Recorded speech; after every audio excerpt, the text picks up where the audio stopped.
In 1877, Colorado, Caleb Turner held his newborn son against his chest as the child's breath grew weaker with each passing hour. 3 days without milk. 3 days of watching his only piece of his dead wife slip away. The town had already buried his wife. Now they were content to bury his son too. But on the coldest night of winter, when all hope seemed lost, a grieving stranger opened her door. What happened next would defy everything the town believed about family, love, and redemption. Stay with me until the end. Hit that like button and comment what city you're watching from. I want to see how far this story travels. The church bells of Grafton, Colorado struck midnight, their iron song cutting through wind that carried snow like thrown stones. Caleb Turner didn't hear them. He was past hearing much of anything except the terrible silence coming from the bundle pressed against his chest, a silence that terrified him more than any scream could. His son was dying. 3 days. That's how long it had been since Mary died bringing this child into the world. 3 days since Caleb had become both father and widower in the same blood-soaked hour. 3 days of watching his infant son grow weaker, his cries becoming whispers, his whispers becoming nothing at all. The baby wouldn't take cow's milk, wouldn't take sugar water, wouldn't take goat's milk that Caleb had ridden 6 miles to acquire. Everything came back up, and with each failed attempt, the child's strength drained away like water through cupped hands. Now the baby lay still and quiet in a way that made Caleb's heart hammer against his ribs with pure animal fear. He had tried everything. He had begged everyone. The town midwife, Mrs. Henderson, had turned him away that morning. "I'm 63 years old, Mr. Turner. My body stopped making milk before you were born. Try the Morrison woman on 5th Street. The Morrison woman had 8 children hanging from her skirts and another swelling her belly. She'd looked at Caleb with something between pity and contempt. "I barely have enough for my own, sir. I can't be wet nurse to every motherless child in the territory." He'd gone to the doctor's wife next, then to every woman of childbearing age he could think of. Some were polite in their refusals. Others weren't. By noon, word had spread through Grafton's 2 main streets and 3 saloons. Caleb Turner was going door to door begging for breast milk like some kind of desperate animal. The laughter started around supper time. Heard Turner's asking women to nurse his whelp, Caleb had overheard through the thin walls of the general store. What kind of man puts that on a woman? The kind who should have kept his wife alive if he wanted a living son. That voice belonged to Dutch Matthews, a cattle buyer who'd courted Mary before Caleb came to town. The man had never forgiven her for choosing a dirt-poor rancher over a man with money and prospects. Caleb had almost burst through that door, almost shattered Dutch Matthews' jaw with his fist. But the baby had stirred weakly against his chest, reminding him that he had no time for pride or vengeance. His son was dying. Nothing else mattered, so he'd swallowed his rage and kept walking, kept begging, kept searching for someone, anyone, who might show mercy to a child who'd done nothing wrong except be born.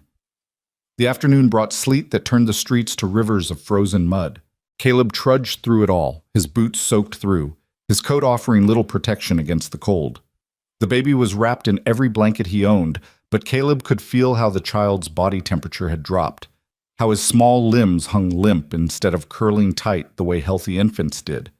By evening, even the polite refusals had dried up. Women saw him coming and turned away. Men blocked doorways with their bodies. One rancher's wife had actually spit at his feet. "My husband says you're disturbing decent folk. Says if you come back, he'll set the dogs on you." Caleb had wanted to shout that his wife had been decent folk, that Mary had sung in the church choir and baked bread for sick neighbors, and never said an unkind word about anyone. He wanted to tell them that this baby, this dying, innocent child, was decent folk too, more decent than any of them, because he hadn't yet learned to be cruel. But his throat was too tight for words, and the baby was too quiet, and the sun was setting on the 3rd day. That's when Caleb understood the truth. The town wasn't going to help.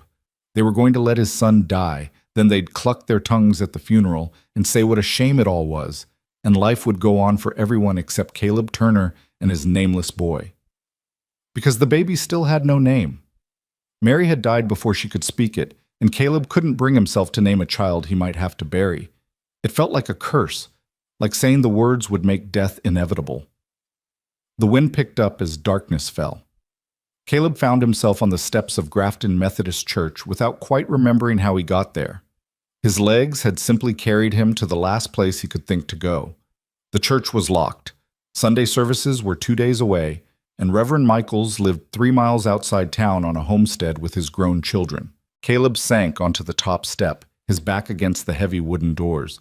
The baby lay against his chest, barely moving, barely breathing. For the first time since Mary's death, Caleb allowed himself to cry.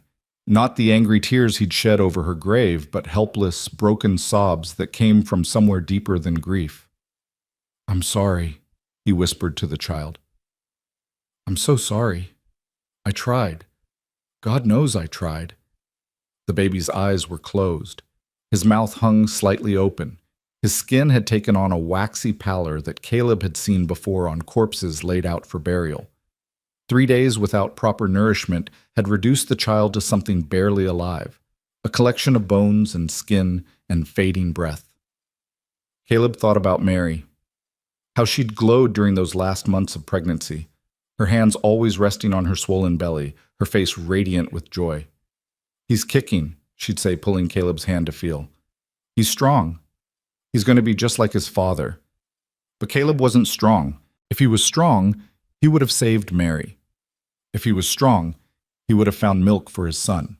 If he was strong, he wouldn't be sitting here on frozen church steps, holding a dying baby and admitting defeat. "Mr. Turner?" The voice cut through his spiral of despair. Caleb looked up, squinting against the snow, and saw a figure approaching through the darkness. A woman, her shawl pulled tight against the cold, carrying a lantern that swung with each step. "Mr. Turner, is that you?" He recognized the voice now, Margaret Flynn, the postmaster's daughter. She was maybe 22, 23 years old, unmarried, lived with her father above the post office. Caleb had spoken to her maybe twice in the year he'd lived in Grafton. "Miss Flynn." His voice came out rough, broken by cold and crying. She climbed the steps and held the lantern higher, casting light across his face. Her expression shifted from curiosity to alarm. "Lord have mercy, you're half frozen. And the baby—" She moved closer, peering at the bundle in his arms. "Oh no. Oh, Mr. Turner. He's dying." The words came out flat, factual. Caleb was beyond pretense. "I've tried everything, asked everyone. Nobody will help." Margaret's jaw tightened. "I heard about that. Heard people laughing about it, too." She paused, seeming to struggle with something. I can't help you the way you need. I don't have what the baby requires, but there's someone who might." Hope flickered in Caleb's chest, a painful thing, sharp as broken glass. "Who?" "Elena Moore. She lives in the old Dawson house on the east edge of town. Lost her own baby a couple months back. Her husband left right after." Margaret shifted uncomfortably. "I deliver her mail sometimes. I've seen her, well, I've seen evidence that she might still be able to help, if you understand my meaning." Caleb understood. His face flushed despite the cold. Under normal circumstances, he would never approach a woman about such a private matter. But these weren't normal circumstances, and desperation had burned away his capacity for embarrassment. "Will she help?" he asked. "I don't know." Margaret's expression was troubled. "She doesn't leave the house much, doesn't talk to people. But she's not cruel like some folks in this town, and she knows what it's like to lose a child." She hesitated. "There's something else you should know. People in town, they don't speak kindly about her. There are rumors." "What kind of rumors?" "The unfair kind. The kind people tell about women who don't have husbands to protect their reputations." Margaret's voice turned sharp. "None of it's true as far as I can tell, but you should know what you're walking into." Caleb looked down at his son. The baby's chest was barely moving. Time was running out, if it hadn't run out already. "Where did you say the house was?" Margaret gave him directions. "East on Main Street, past the livery. Look for the only house with a blue door." "I can walk you there if you'd like." "No." Caleb struggled to his feet, his legs stiff from cold. "You've done enough. More than enough. Thank you." "I hope she helps you, Mr. Turner. I truly do."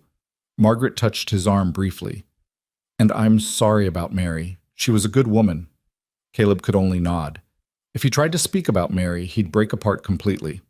He descended the church steps and turned east, following Margaret's directions. The wind had picked up, driving snow horizontally down the street. Caleb bent over the baby, trying to shield him from the worst of it. His own coat was thin, patched in several places, offering little protection. But discomfort was irrelevant. Pain was irrelevant. All that mattered was reaching the house with the blue door before it was too late. The streets of Grafton were nearly empty. Most sensible people had retreated indoors hours ago, gathering around stoves and fireplaces while the storm intensified. Yellow lamplight glowed in windows as Caleb passed, offering glimpses of families sitting down to supper, children playing on floors, couples talking over coffee. Normal life. The life he'd thought he would have with Mary. The baby stirred against his chest, a weak, fluttering movement that might have been breathing or might have been dying. Caleb quickened his pace, his boots slipping on ice, his breath coming in ragged gasps. Please, he thought, please let this woman help. Please let my son live. He wasn't sure who he was praying to. He'd never been a particularly religious man, though Mary had been. She'd believed in a loving deity who watched over his children. But if such a being existed, Caleb couldn't understand why Mary was dead and their baby was dying and the whole town had turned its back on their suffering. Still, he prayed. What else could he do? The livery stable loomed on his left, its doors shut tight against the cold. Caleb could hear horses moving in their stalls, their hooves shuffling on hay. Past the stable, the houses grew more scattered, separated by empty lots and frozen gardens. And there, through the driving snow, Caleb saw it. A small house set back from the road. Even in the darkness and storm, the door's blue paint was unmistakable.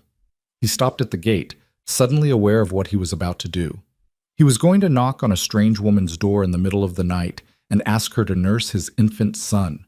He was going to intrude on her grief and privacy and ask for something desperately intimate. Under any other circumstances, it would be unthinkable, but the baby in his arms had gone completely still. Caleb pushed through the gate and stumbled up the path to the door.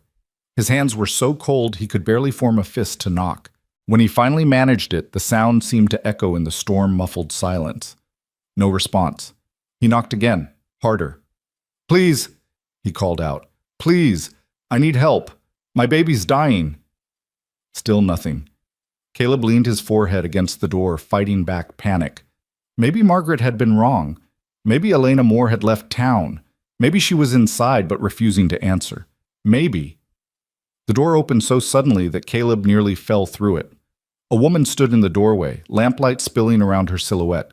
She was younger than he'd expected, maybe 30 at most, with dark hair pulled back and eyes that held a kind of exhausted wariness. "What do you want?" Her voice was flat, emotionless. "My baby." Caleb held out the bundle with shaking hands. "He's starving. Won't take cow's milk or anything else.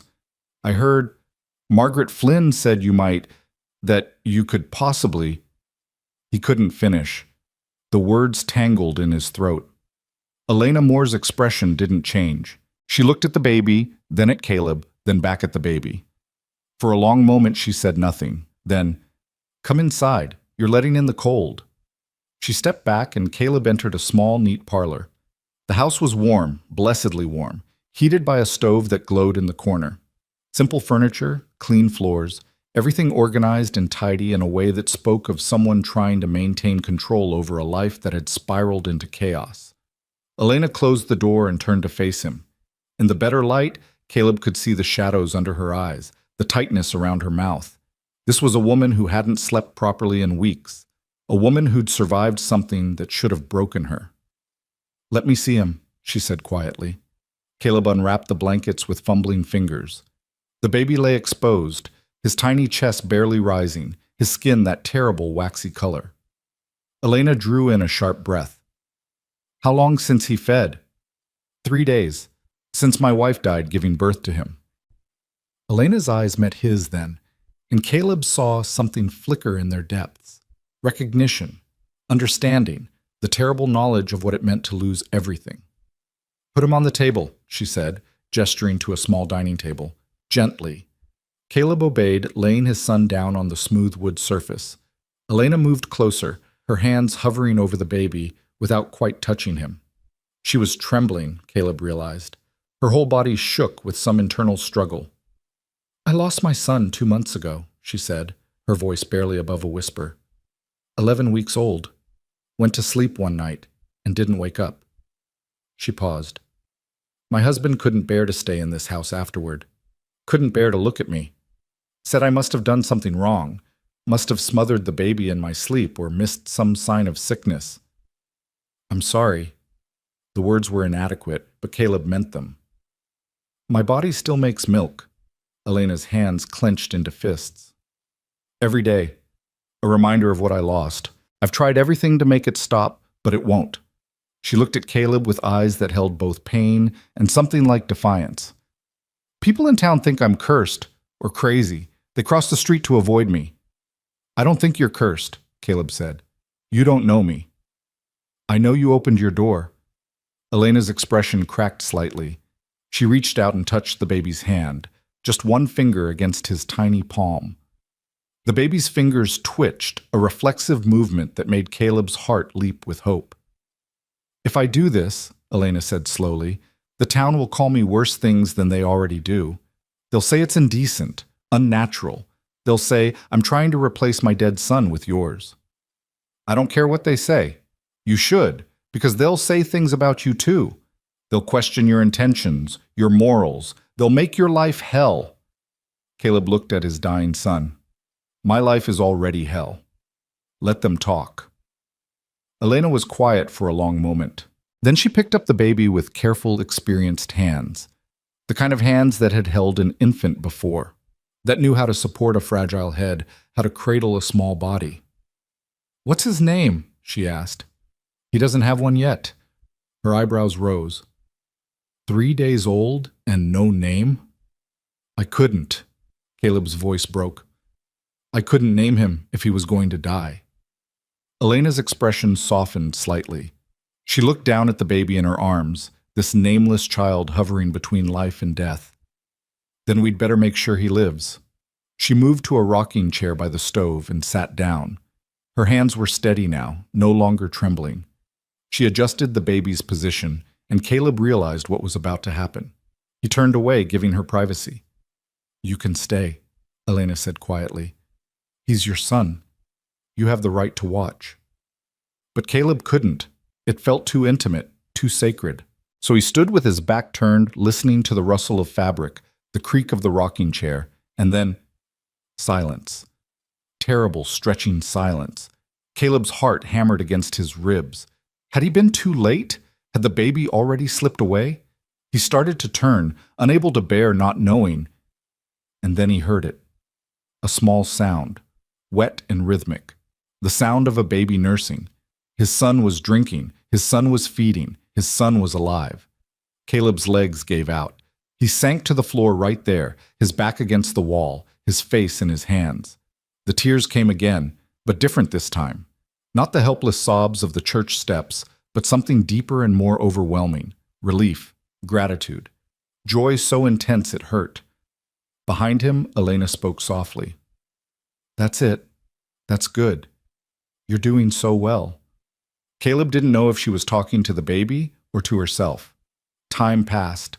The storm outside intensified, wind howling around the eaves, snow piling against the windows. Inside, the stove's warmth filled the room, and the only sound was the gentle creak of the rocking chair and the quiet, steady rhythm of an infant feeding. Eventually, Elena spoke. "He's asleep." Caleb turned.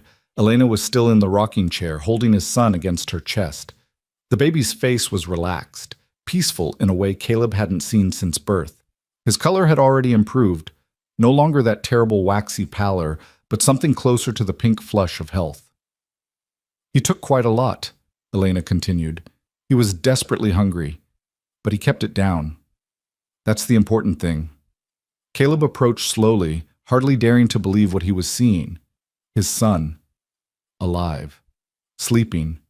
Saved. "I don't know how to thank you," he managed. "You don't need to thank me." Elena looked down at the baby with an expression Caleb couldn't quite read. He needed help. I could provide it, that's all. But it wasn't all, and they both knew it. What had happened in this room went beyond simple charity. It was something more profound, more complicated. Two people devastated by loss, connected by a child who refused to die. "He'll need to feed again," Elena said. "Probably in a few hours. Newborns eat frequently." Caleb's relief turned to uncertainty. "I can't ask you to—" "You're not asking. I'm offering." Elena's voice was firm. "This baby needs consistent nourishment, not sporadic feedings whenever you can find someone to help.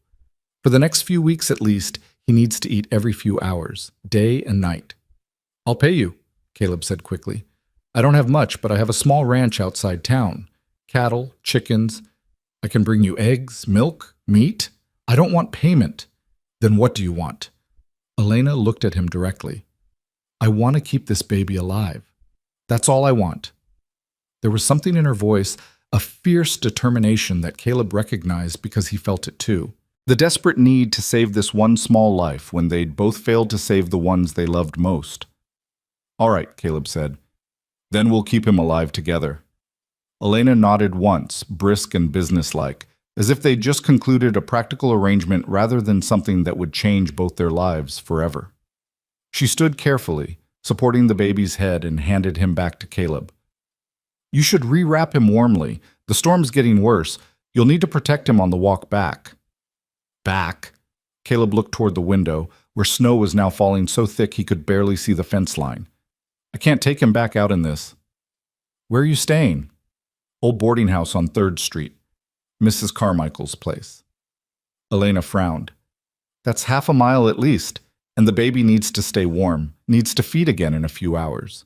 She hesitated, clearly struggling with propriety. "You could stay here, just for tonight. There's a spare room. It's small, but it has a bed and it's warm." Caleb knew he should refuse. A widower staying overnight in the home of an unmarried woman. The scandal would spread through Grafton like wildfire. But the baby was finally sleeping peacefully, his belly full, his body warm. The thought of taking him back out into the storm felt like tempting death all over again. "Are you sure?" he asked. "I'm sure." Elena's expression was resolute. "Let people talk. They're going to talk anyway." She showed him to a small room off the kitchen. It contained a narrow bed, a simple dresser, and a washstand, clean and spare like the rest of the house. Caleb laid his son on the bed and unwrapped him carefully, checking for any signs of distress. But the baby slept on, his breathing steady and strong. "There are extra blankets in the dresser," Elena said from the doorway, "and water in the pitcher if you need to wash. I'll wake you when he needs to feed again." "You don't have to do that. I can—" "Mr. Turner." Elena's voice was gentle but firm. "I've been waking every 3 hours for 2 months because my body thinks I still have a baby to feed. It's not a hardship. It's just what happens." Caleb heard the pain beneath her words, the cruel trick of biology that kept her body performing its maternal functions even after her child was gone. He wanted to say something comforting, something that would ease that pain, but what comfort could he offer? His own grief was too raw, too new. "Thank you," he said instead, "for everything." Elena nodded and withdrew, closing the door softly behind her. Caleb sat on the edge of the bed, watching his son sleep. The baby's tiny fists were curled near his face, his mouth making small sucking motions even in sleep. Dreaming of milk, perhaps. Dreaming of comfort and warmth and all the things he'd been denied for 3 terrible days. The wind rattled the windows and snow hissed against the glass. But inside this small room, warmth prevailed. Safety prevailed. Life prevailed. For the first time since Mary died, Caleb allowed himself to hope that his son might actually survive. That the morning would come and his child would still be breathing. That there might be a future beyond this endless night of desperation. He lay down next to the baby, not bothering to undress, his hand resting lightly on the small chest so he could feel each breath. Up and down, in and out, the rhythm of life itself. Somewhere in the house, he heard Elena moving around, water running, the creak of floorboards, the sounds of another person dealing with grief in the deep hours of night when sleep wouldn't come. 2 strangers, Caleb thought, 2 people shattered by loss, and 1 tiny baby who'd somehow brought them together on the worst night of winter. He didn't know what would happen tomorrow, Didn't know if Elena would continue to help or if the town's judgment would force them apart. Didn't know if he could bear to name his son or if doing so would still feel like inviting fate to steal him away. But tonight, just for tonight, his son was alive. And that was enough. Outside, the storm raged on. Inside, a baby slept, his belly full, his small body finally at peace. And two broken hearts found themselves beating in the same rhythm, bound together by the fragile thread of hope. The night stretched on. Snow piled against the door. The stove's fire burned low and was stoked again. And in the small room off the kitchen, Caleb Turner held his nameless son and waited for morning. Whatever came next, they would face it together. All three of them. Dawn came late and gray, filtered through clouds that still hung low over Grafton. Caleb woke to the sound of his son crying, a strong, healthy cry that filled him with relief so profound it bordered on pain. The baby was alive, not just breathing, but demanding attention with the vigor of an infant who expected his needs to be met.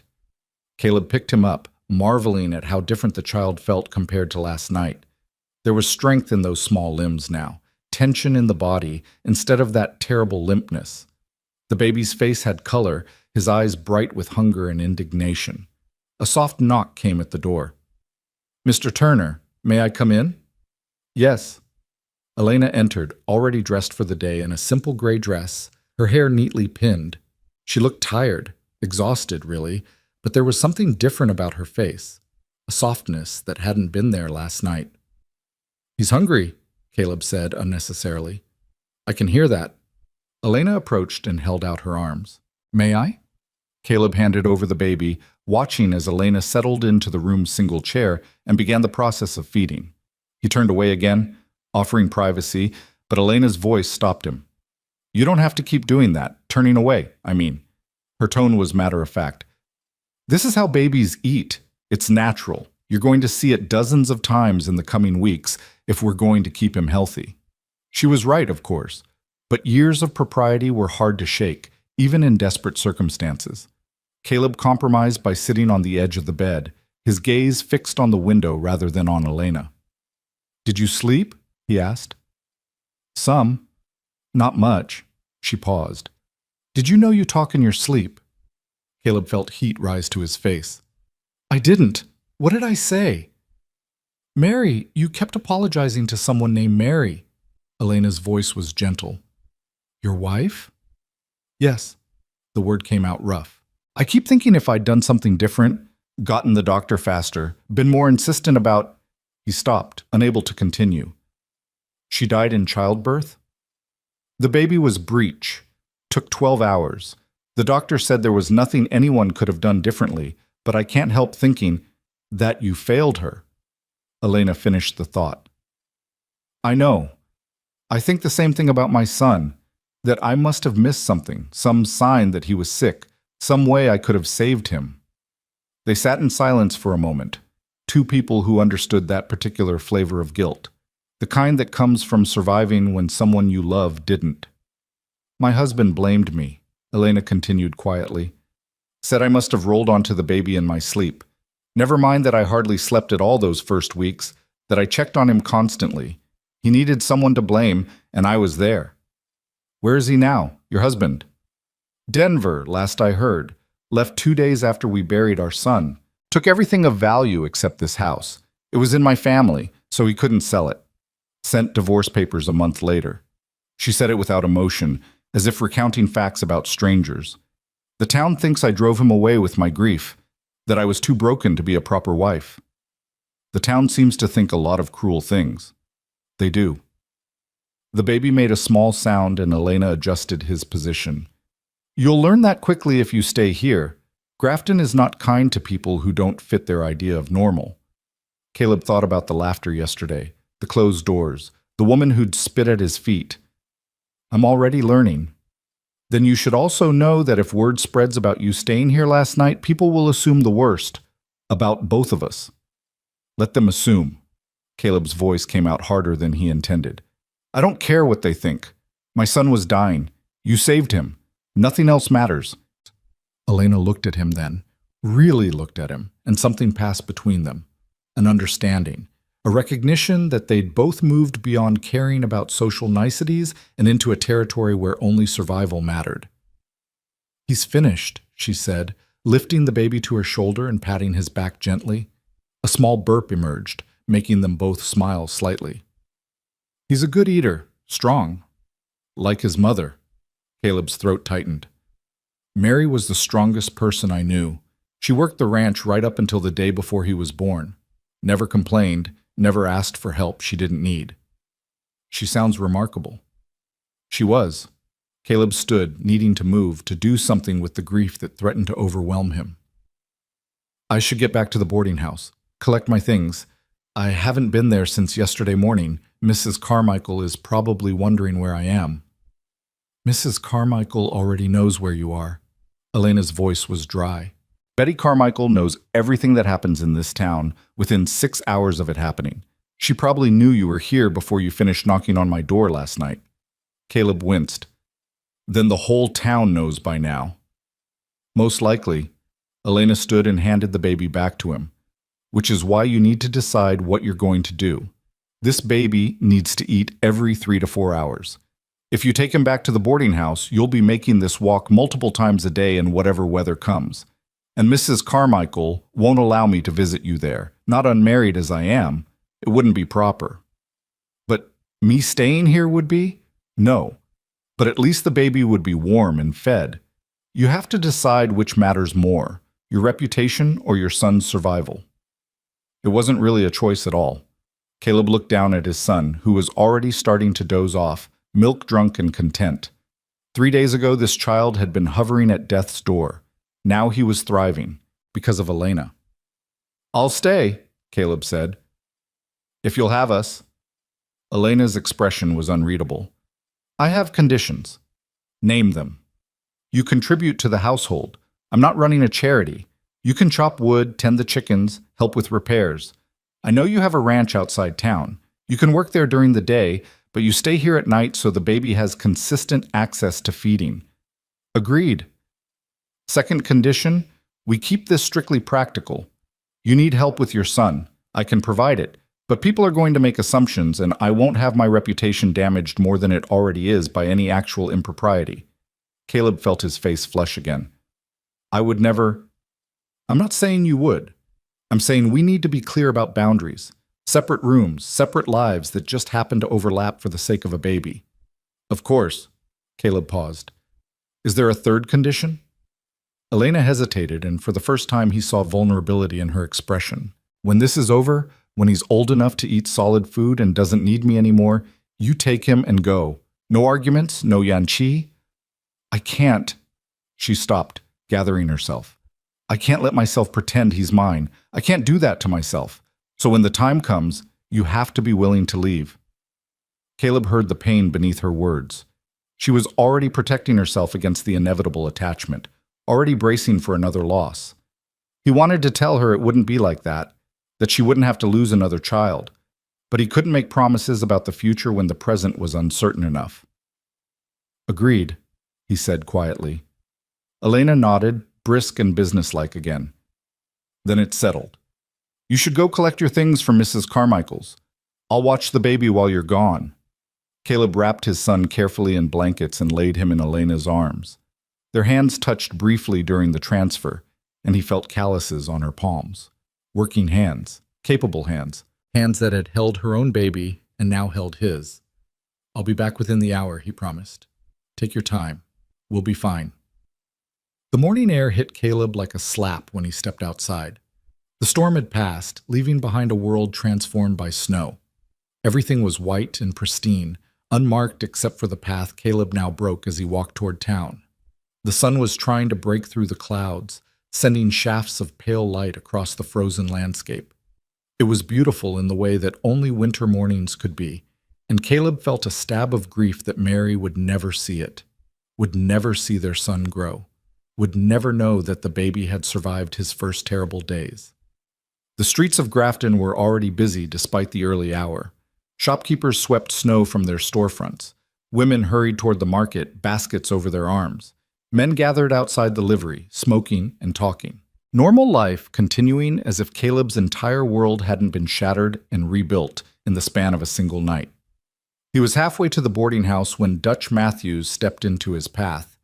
Well, well, Dutch's smile was unpleasant. Look who finally decided to show his face.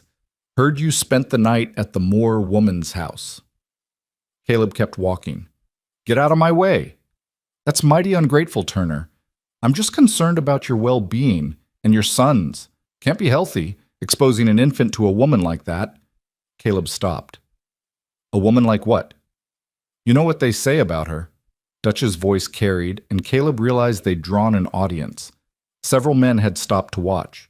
A woman across the street pretended to examine her shopping while clearly listening. Husband left her. Baby died under suspicious circumstances. Some folks think... Caleb's fist connected with Dutch's jaw before he'd consciously decided to throw the punch. Dutch went down hard, landing on his back in the snow. Blood bloomed from his split lip, bright red against white. Finish that sentence, Caleb said quietly. I dare you. Dutch scrambled backward, his hand going to his mouth.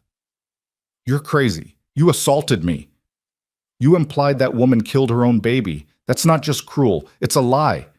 Caleb's voice shook with fury. Elena Moore lost her child the same way my wife and I almost lost ours, through no fault of her own, and she opened her door to a stranger in the middle of the night and saved my son's life when the rest of this town turned their backs. So yes, I stayed at her house, and I'll keep staying there as long as my boy needs her help. Anyone who has a problem with that can say it to my face. He looked around at the gathered crowd, meeting each person's eyes in turn. Some looked away, ashamed. Others stared back with judgment written plain on their faces. Caleb didn't care. Let them judge. Let them talk. His son was alive, and that was all that mattered. He stepped over Dutch and continued toward the boarding house, his knuckles throbbing. Behind him, he heard the murmur of conversation starting up again, Dutch's voice rising in indignation. Caleb ignored it all. Mrs. Carmichael was waiting in the front parlor when he arrived, her expression somewhere between concern and disapproval. She was a stout woman in her 50s, a widow herself, who'd run the boarding house for nearly 20 years. She had a reputation for strictness, but also for basic decency, which was why Caleb had chosen to stay there when he first arrived in Grafton with Mary. Mr. Turner, her voice was carefully neutral. I heard about your son. I'm glad he's improving. Thank you. Caleb headed for the stairs. I also heard where you spent the night. He stopped, turned back. I'm sure you did. I don't judge you for it, Mrs. Carmichael said, surprising him. A man does what he must to save his child, but you should know that several of my boarders have expressed concerns about having an unwed mother and infant in the house. I'm not an unwed mother, Caleb said, confused. No, but you're a widower with a newborn, and that makes people uncomfortable. Reminds them too much of death and loss. She sighed. What I'm saying, Mr. Turner, is that I can't keep your room for you if you're not staying here. I have a waiting list. So it had come to this already. Not even a full day and he was being pushed out. Caleb felt anger rise in his chest, but he tamped it down. Mrs. Carmichael wasn't being cruel. She was being practical. She had a business to run. I understand, he said. I'll collect my things now. I'm sorry. And she did sound sorry. For what it's worth, I think Mary would be proud of you, doing whatever it takes to keep her baby alive. The words hit harder than Caleb expected. He had to look away, blinking against sudden moisture in his eyes. Thank you for that. Thank you for... His room was on the second floor, small and spare. He'd only been staying here for a week since Mary had gotten too pregnant to make the trip from their ranch into town comfortably. They'd planned to stay until the baby was born, then return home as a family. Instead, Caleb was packing alone, preparing to move into a stranger's house because his wife was dead and his son needed milk to survive. He gathered his few possessions quickly. A spare set of clothes, his shaving kit, the leather satchel Mary had given him on their wedding day, a photograph of the two of them taken in Denver on their honeymoon, the only photograph he owned. He wrapped it carefully in a shirt before tucking it into the satchel. The last thing he packed was Mary's Bible. She'd been reading from it the night before she went into labor, marking passages she wanted to share with their child when he was older. Caleb opened it now, seeing her handwriting in the margins. Notes and prayers and little observations about life. One passage was marked more heavily than the others, underlined twice. Love bears all things, believes all things, hopes all things, endures all things. Mary had believed that, had lived it. And now Caleb had to do the same. Bear the grief, believe his son would survive, hope for a future beyond this pain, endure whatever came. He closed the Bible and packed it away. Mrs. Carmichael was still in the parlor when he came down. She handed him an envelope. "This arrived for you yesterday. I forgot to mention it with everything else going on." Caleb recognized the handwriting, his brother's from Montana. He tucked it into his coat pocket to read later. Right now, he needed to get back to Elena's house, back to his son. "Thank you for everything, Mrs. Carmichael. You were kind to Mary. I won't forget that. Take care of that baby, Mr. Turner, and yourself." The walk back to Elena's house seemed longer than the walk away from it. Caleb's satchel wasn't heavy, but the weight of what he was doing pressed down on him with each step. He was moving in with a woman he'd only met last night, a woman whose husband had abandoned her, whose baby had died, whose reputation was already in tatters. They would be living under the same roof, sharing space, sharing the care of his infant son. The town would talk. They'd assume things. They'd make both their lives harder than they already were. But what choice did he have? His son needed to eat. Elena could feed him. The math was that simple and that complicated. Elena was in the kitchen when he arrived, peeling potatoes at the table.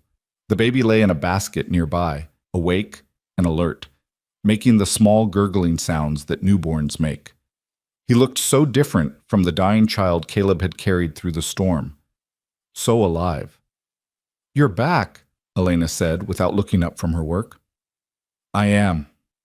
Mrs. Carmichael gave up my room. Caleb set down his satchel. "So I'm officially homeless except for here in the ranch." "The ranch is how far?" 6 miles north. Small operation, 50 head of cattle, some chickens, a vegetable garden that Mary tended. There's a cabin, barn, well. Nothing fancy, but it's ours." He paused. "Mine, I mean." Elena's hand stilled on the potato. "You could bring the baby there. I could come out during the day to feed him." 6 miles each way, multiple times a day, in this weather? Caleb shook his head. "That's not practical. Besides, the cabin needs work. The roof was leaking before Mary died. I haven't had time to fix it, and there's no one else out there if something goes wrong." "So you're staying here?" "If you'll still have us." Elena resumed peeling, her movements quick and efficient. "I already told you my conditions. As long as you abide by them, you're welcome to stay." "I'll abide by them." Caleb moved closer to the basket, looking down at his son. The baby's eyes tracked movement now, following sounds, growing stronger by the hour. "I should give him a name. It feels wrong to keep calling him the baby."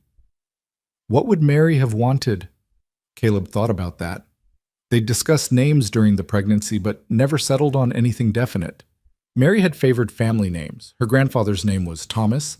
Caleb's father was James. But Caleb found himself thinking of something else entirely. "Samuel," he said softly. "It means heard by heaven." Mary used to say that about our prayers, that they were heard, even when the answers weren't what we wanted. Elena looked up from her work. "Samuel Turner. It's a good name. Strong." Samuel James Turner. Caleb reached down and touched his son's tiny hand. "After my father." The baby, Samuel, wrapped his fingers around Caleb's thumb with surprising strength. Such a small gesture, but it felt like a promise, like a commitment to survival. "He's going to need more clothes," Elena observed, "and diapers. What you have won't be enough if you're staying here long term. I have some things at the ranch. I can ride out there tomorrow, bring back what we need. Make a list of everything. Don't forget blankets. It's going to stay cold for months yet." Elena returned to her potatoes. "There's paper and pencil in the desk by the window." They fell into an awkward rhythm then, working in parallel. Elena preparing food, Caleb making lists and trying to anticipate what a baby would need for the coming weeks. The silence between them wasn't comfortable exactly, but it wasn't hostile either. It was the silence of two people learning to occupy the same space, feeling out boundaries, figuring out how to coexist. Around midday, Samuel started to fuss. Elena wiped her hands and picked him up, settling into the rocking chair by the stove.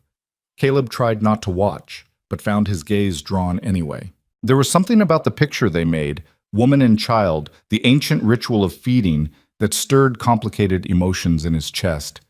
Grief, because Mary should have been the one doing this. Gratitude, because Elena was keeping his son alive. And something else, something he couldn't quite name, a sense of rightness that felt wrong to acknowledge. "Tell me about your ranch," Elena said, breaking the silence.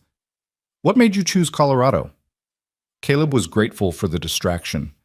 "Cheap land, open space. Mary and I came from Ohio originally. Her family ran a dry goods store. Mine worked in a mill. We wanted something different, wanted to build something of our own." "That must have been hard, starting from nothing." "It was.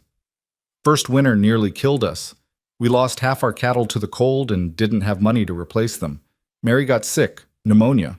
I thought I'd lose her." He paused, remembering those desperate weeks. But she pulled through. She always pulled through, until she didn't.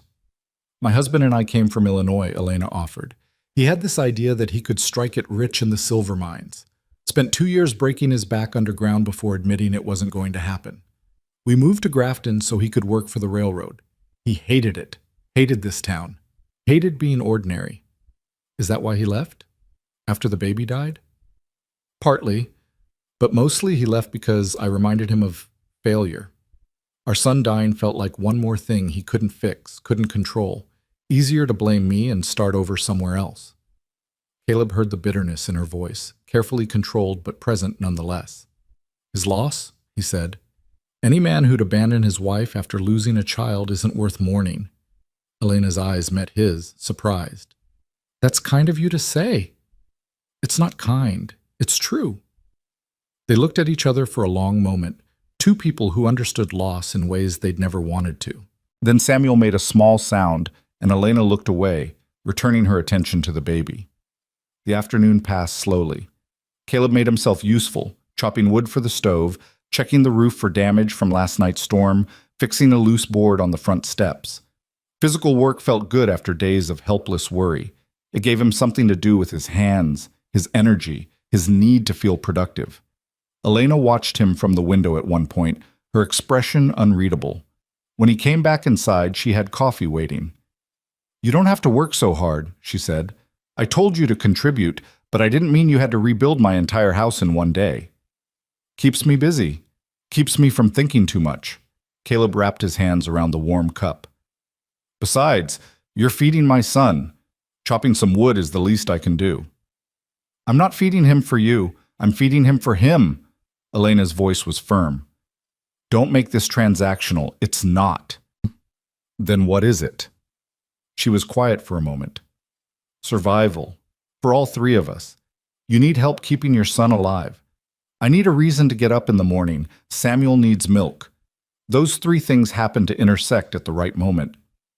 It was a clinical way to describe what was happening, but Caleb understood why she framed it that way. Distance, protection. If she kept it practical and unemotional, maybe it wouldn't hurt so much when it ended. But even as she said it, her hand moved to rest gently on Samuel's back as he slept in her arms. The gesture was unconscious, tender. Whatever she told herself about keeping distance, her body had already claimed this child in some fundamental way. "What do we tell people?" Caleb asked. "When they ask about our arrangement?" "The truth. You're a widower who needs help with your infant son. I'm providing that help. Nothing more, nothing less. They won't believe it's innocent." "Then let them believe whatever they want." Elena's expression hardened. "I stopped caring what this town thinks the day they cross the street to avoid me at my own son's funeral. You should stop caring too." She was right. The town had already judged them both. Might as well give them something real to talk about instead of forcing themselves to live in shadows, trying to appease people who'd already made up their minds. "All right," Caleb said. "We tell the truth and ignore the rest." Exactly. That evening, Caleb cooked dinner, a simple meal of fried potatoes and salt pork from Elena's pantry. They ate in silence, Samuel sleeping between feedings. Outside, darkness fell early, as it did in winter. Inside, lamplight pushed back the shadows. It felt almost normal, almost like a family sitting down to supper together.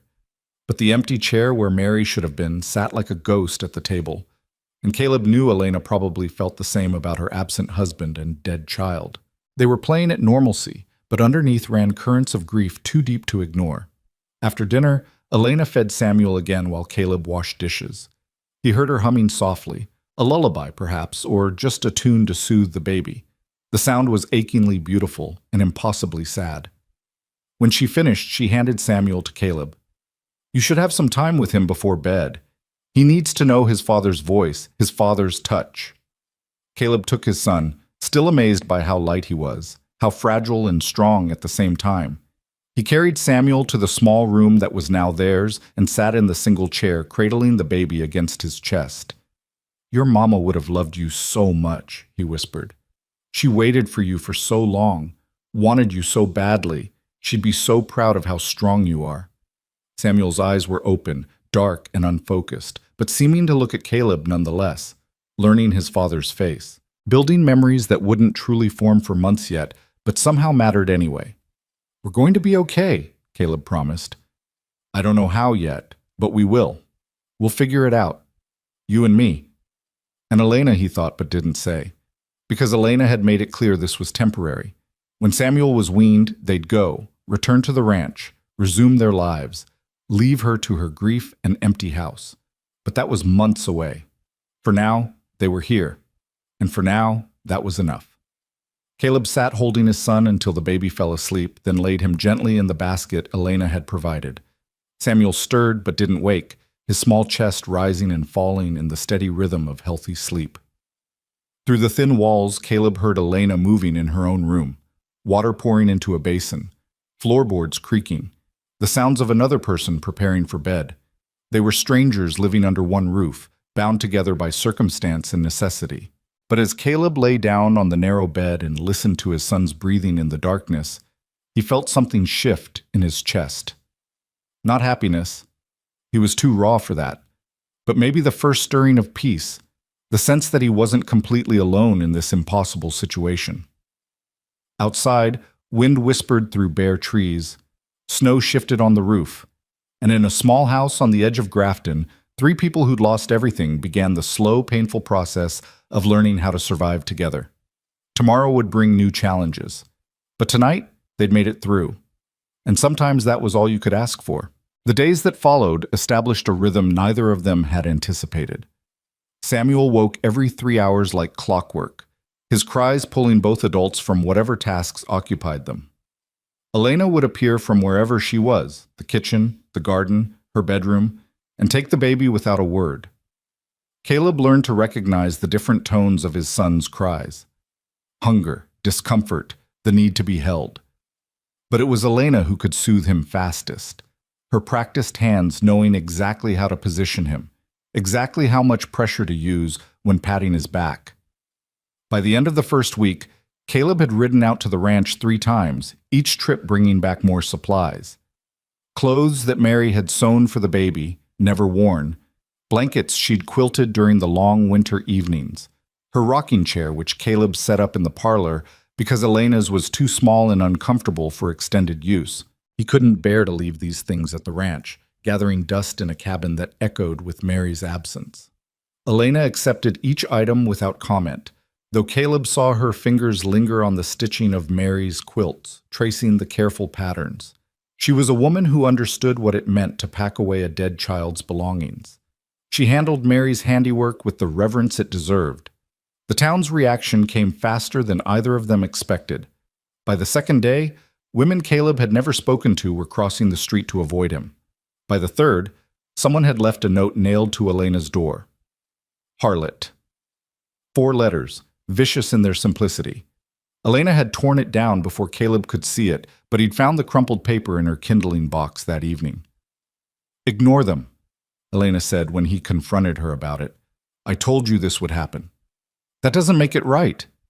"No, but getting angry won't change it either." She was folding diapers at the table, her movements precise and controlled. "Save your energy for things that matter." But Caleb saw the way her jaw tightened when she went into town for supplies. how she kept her eyes down and her interactions brief. The cost of helping him was higher than she'd admitted, and it was growing daily. On the 8th day, Reverend Michaels came calling. Caleb was in the yard splitting wood when the Reverend's buggy pulled up. The older man climbed down carefully, his boots crunching in the snow.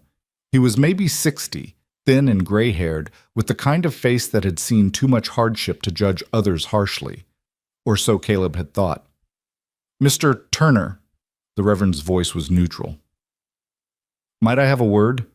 Caleb set down the axe. "Of course." "I heard about your wife. I'm deeply sorry for your loss. Mary was a good woman." "She was." "And I understand your son nearly died, that you found help here." The Reverend glanced toward the house. "With Mrs. Moore." "That's right." Caleb kept his voice level. "She saved my son's life." "I don't doubt her kindness, but I'm concerned about the arrangement you've made. Living here, unmarried, with an infant. People are talking, Mr. Turner. The talk isn't kind. People talked about Job too, as I recall. Didn't make them right." The Reverend's expression tightened.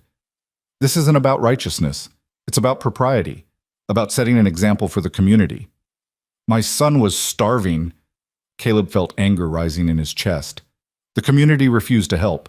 Mrs. Moore didn't. So forgive me if I don't much care about propriety right now.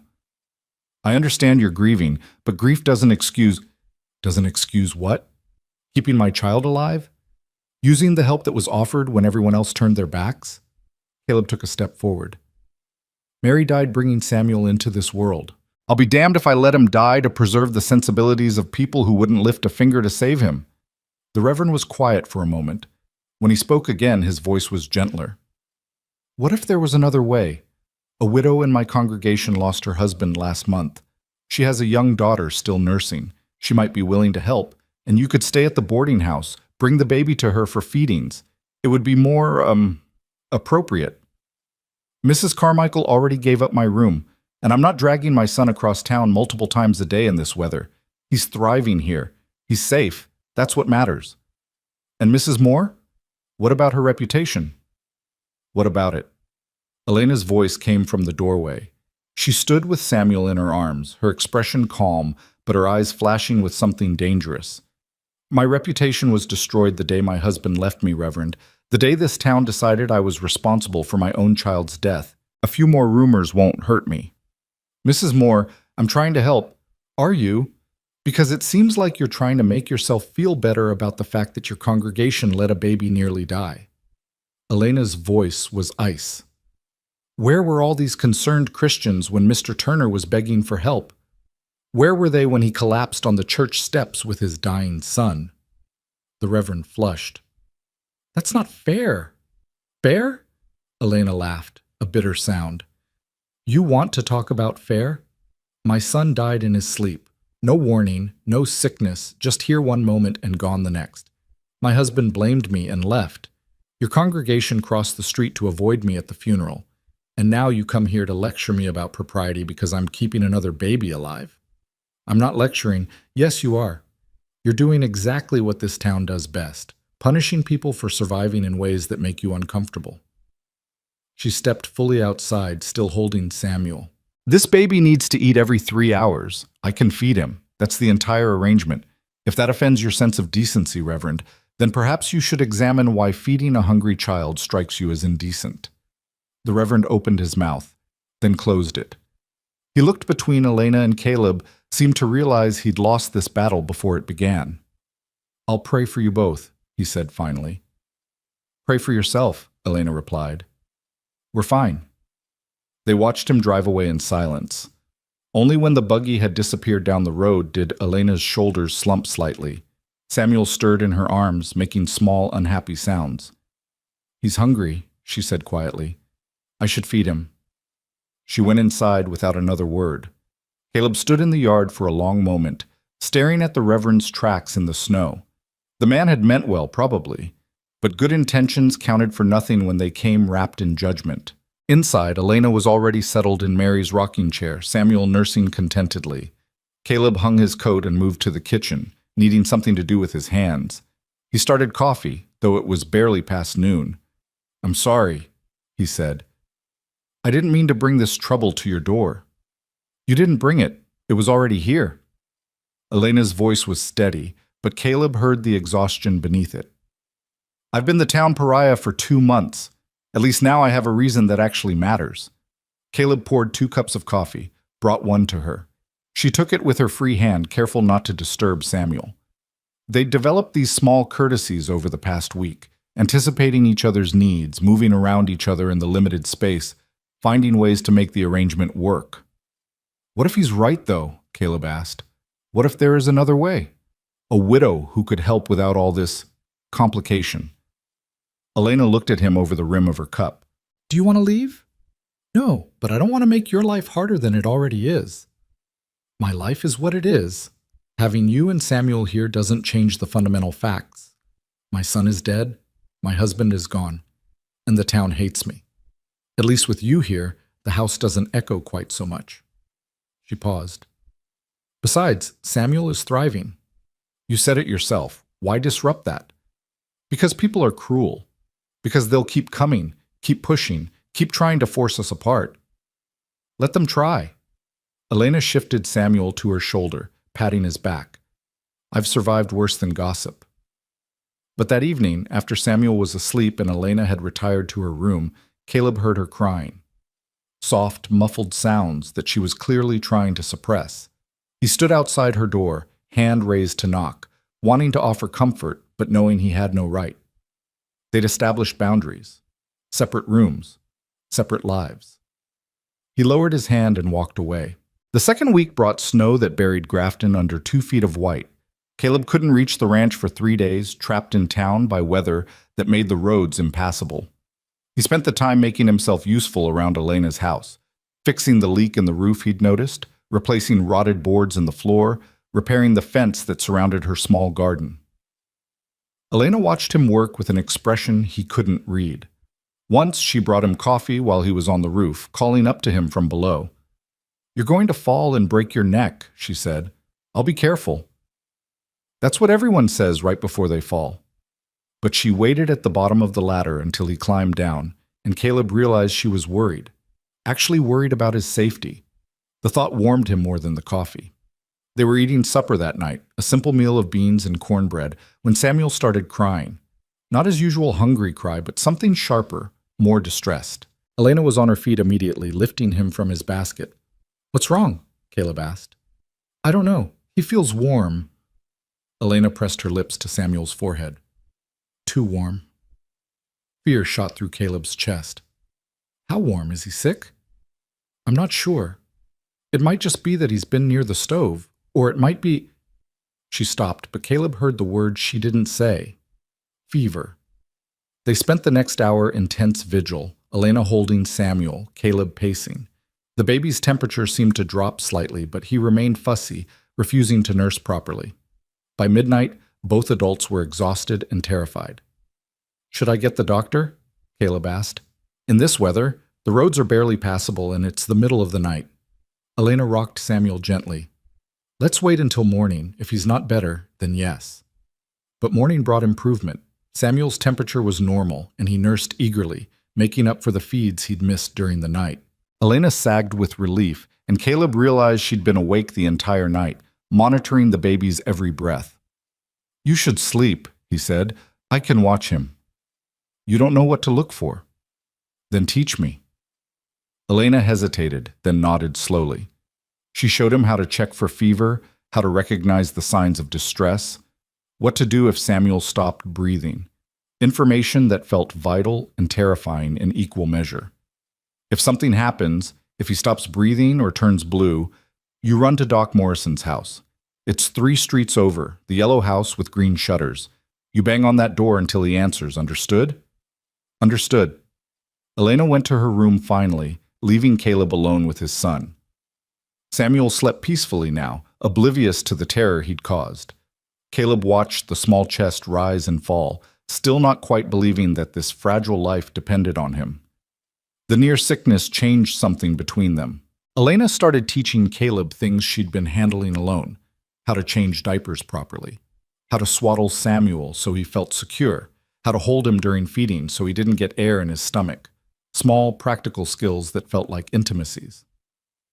Mary would have been better at this, Caleb said one afternoon, fumbling with a diaper pin. Maybe, but Mary isn't here. You are. Elena guided his hands, showing him the right angle.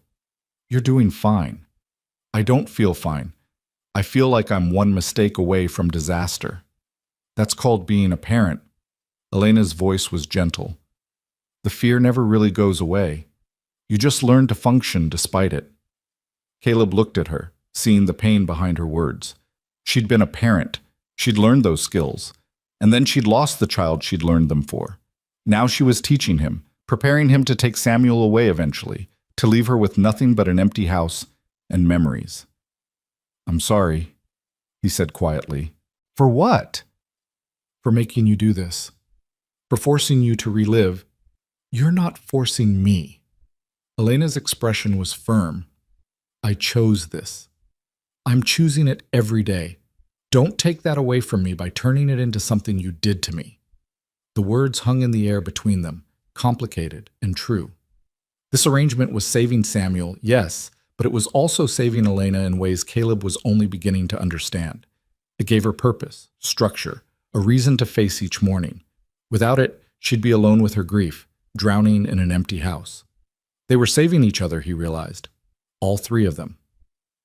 That night, Caleb wrote to his brother in Montana. He hadn't opened the letter that had arrived at Mrs. Carmichael's, hadn't felt ready to face questions about Mary's death and his new life. But now he needed to tell someone what was happening, needed to put words to the strange new reality. The letter took hours to write. He explained Mary's death, Samuel's near starvation, Elena's intervention. He tried to make it sound practical, businesslike, but the words kept slipping towards something more emotional. By the end, he'd filled 4 pages and still hadn't captured the complexity of what he was living.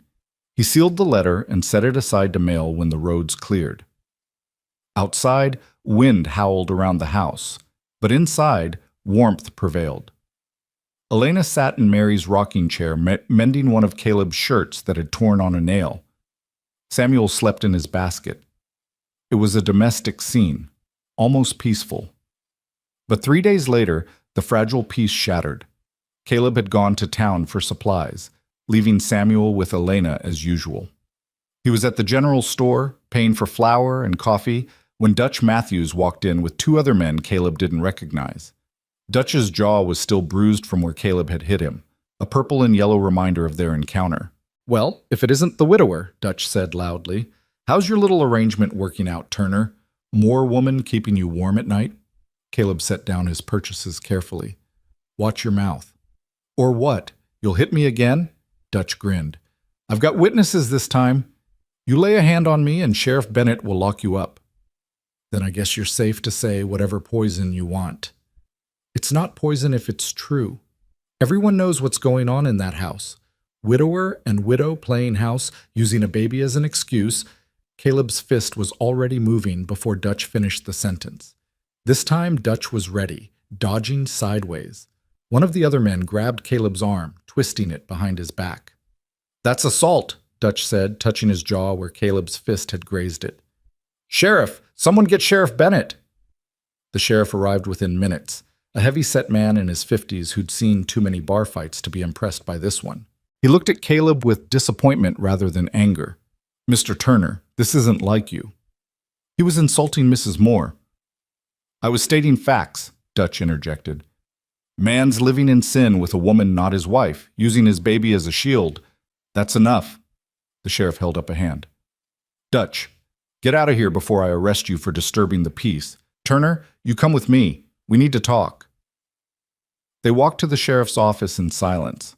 Once inside, Bennett poured 2 cups of coffee and gestured for Caleb to sit. I'm not going to arrest you, Bennett said, but I can't have you starting fights every time someone says something you don't like. He called her. I know what he called her, and he's wrong, but hitting him won't change his mind, and it won't stop others from talking.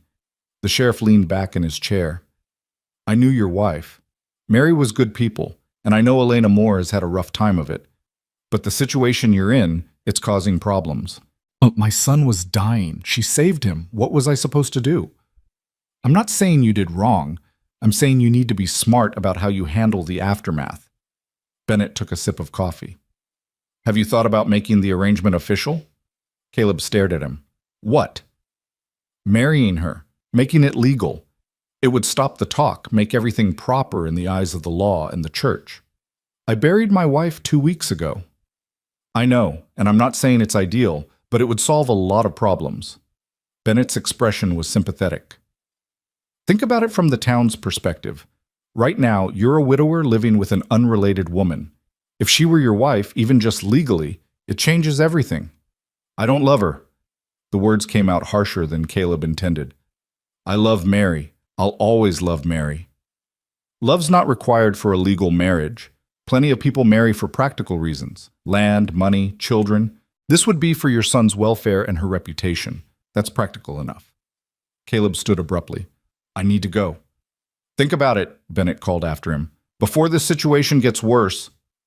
Caleb walked back to Elena's house in a daze, the sheriff's words echoing in his head. Marriage. To a woman he barely knew. To make their arrangement respectable. To stop the gossip and judgment. It made a terrible kind of sense, but it also felt like a betrayal of everything he'd had with Mary. Their marriage had been built on love, on choosing each other freely. The idea of entering another marriage as a business transaction made his stomach turn. Elena was in the kitchen when he arrived, Samuel sleeping in her arms. She took one look at Caleb's face and frowned. What happened? He told her about the confrontation with Dutch, the sheriff's intervention, the suggestion that had been made. Elena listened without interrupting, her expression growing more closed with each word. Marriage, she said flatly when he finished. That's what Bennett suggested. And what did you say? That I needed time to think about it. Caleb ran a hand through his hair. I don't know what to do. Part of me says he's right. It would solve problems, but the rest of me doesn't want to dishonor your wife's memory by marrying someone you don't love. Elena's voice was understanding but firm. I get it. I feel the same way. You do? My marriage ended badly, but it still meant something once. The idea of marrying again just to satisfy small-minded gossips feels wrong. She shifted Samuel to her other arm. But I also understand the practicality of it. We're already living like a married couple in some ways, sharing a house, caring for a child together. The only thing missing is the legal document. Do you want to get married? Caleb asked bluntly. Elena was quiet for a long moment. I don't want to get married, but I might be willing to do it anyway, if it means Samuel stays safe and healthy and we can stop worrying about the town's judgment. That's as honest as I can be. We'd both be doing it for the wrong reasons. Or we'd be doing it for the only reason that matters, protecting a child. Elena looked down at Samuel. But I won't pressure you. This has to be your choice.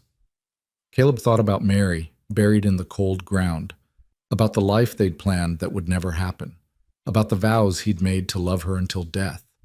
Death had come, but love hadn't died with it. He still loved her, still missed her, still felt like part of himself had been torn away. But Samuel was alive and thriving, and that was because of Elena, because she'd opened her door on the worst night of Caleb's life and given them both a chance to survive. She'd asked for nothing in return except the opportunity to help. She deserved better than to be treated as scandalous for her kindness. Let me think about it, he said finally. Can you give me a few days? Take all the time you need. I'm not going anywhere. But 2 days later, the decision was made for them. Caleb woke in the middle of the night to pounding on the door. He stumbled from bed, half asleep, and found Sheriff Bennett on the porch with a grim expression. What's wrong? Caleb asked. Town council met tonight. There's been complaints about your living situation. They've issued an order. Either you marry Mrs. Moore within the week, or you move out and find other arrangements for the baby. Caleb felt ice in his veins. They can't do that. They just did.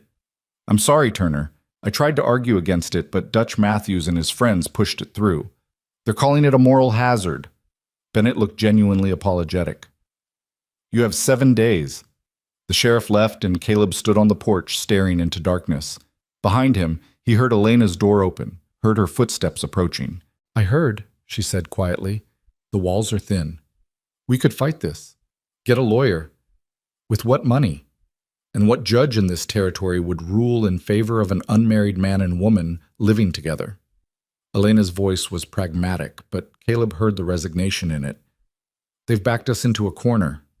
I won't force you into a marriage you don't want. And I won't let Samuel suffer because we're too proud to do what's necessary. Elena touched his arm briefly. It doesn't have to mean anything beyond the legal paperwork. We can keep our separate rooms, our separate lives. Just add a marriage certificate to make it official. That's not fair to you. Life's not fair. I learned that when my son died. She stepped back, wrapping her arms around herself against the cold. We have 7 days to decide. Let's use them wisely. They spent those 7 days in careful discussion, negotiating terms like business partners rather than potential spouses. They would marry legally but maintain the boundaries they had established. Separate bedrooms. No romantic expectations.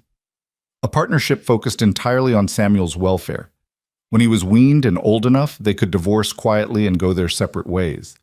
It should have felt clinical, emotionless. But Caleb found himself watching Elena during those days, seeing her in ways he hadn't before.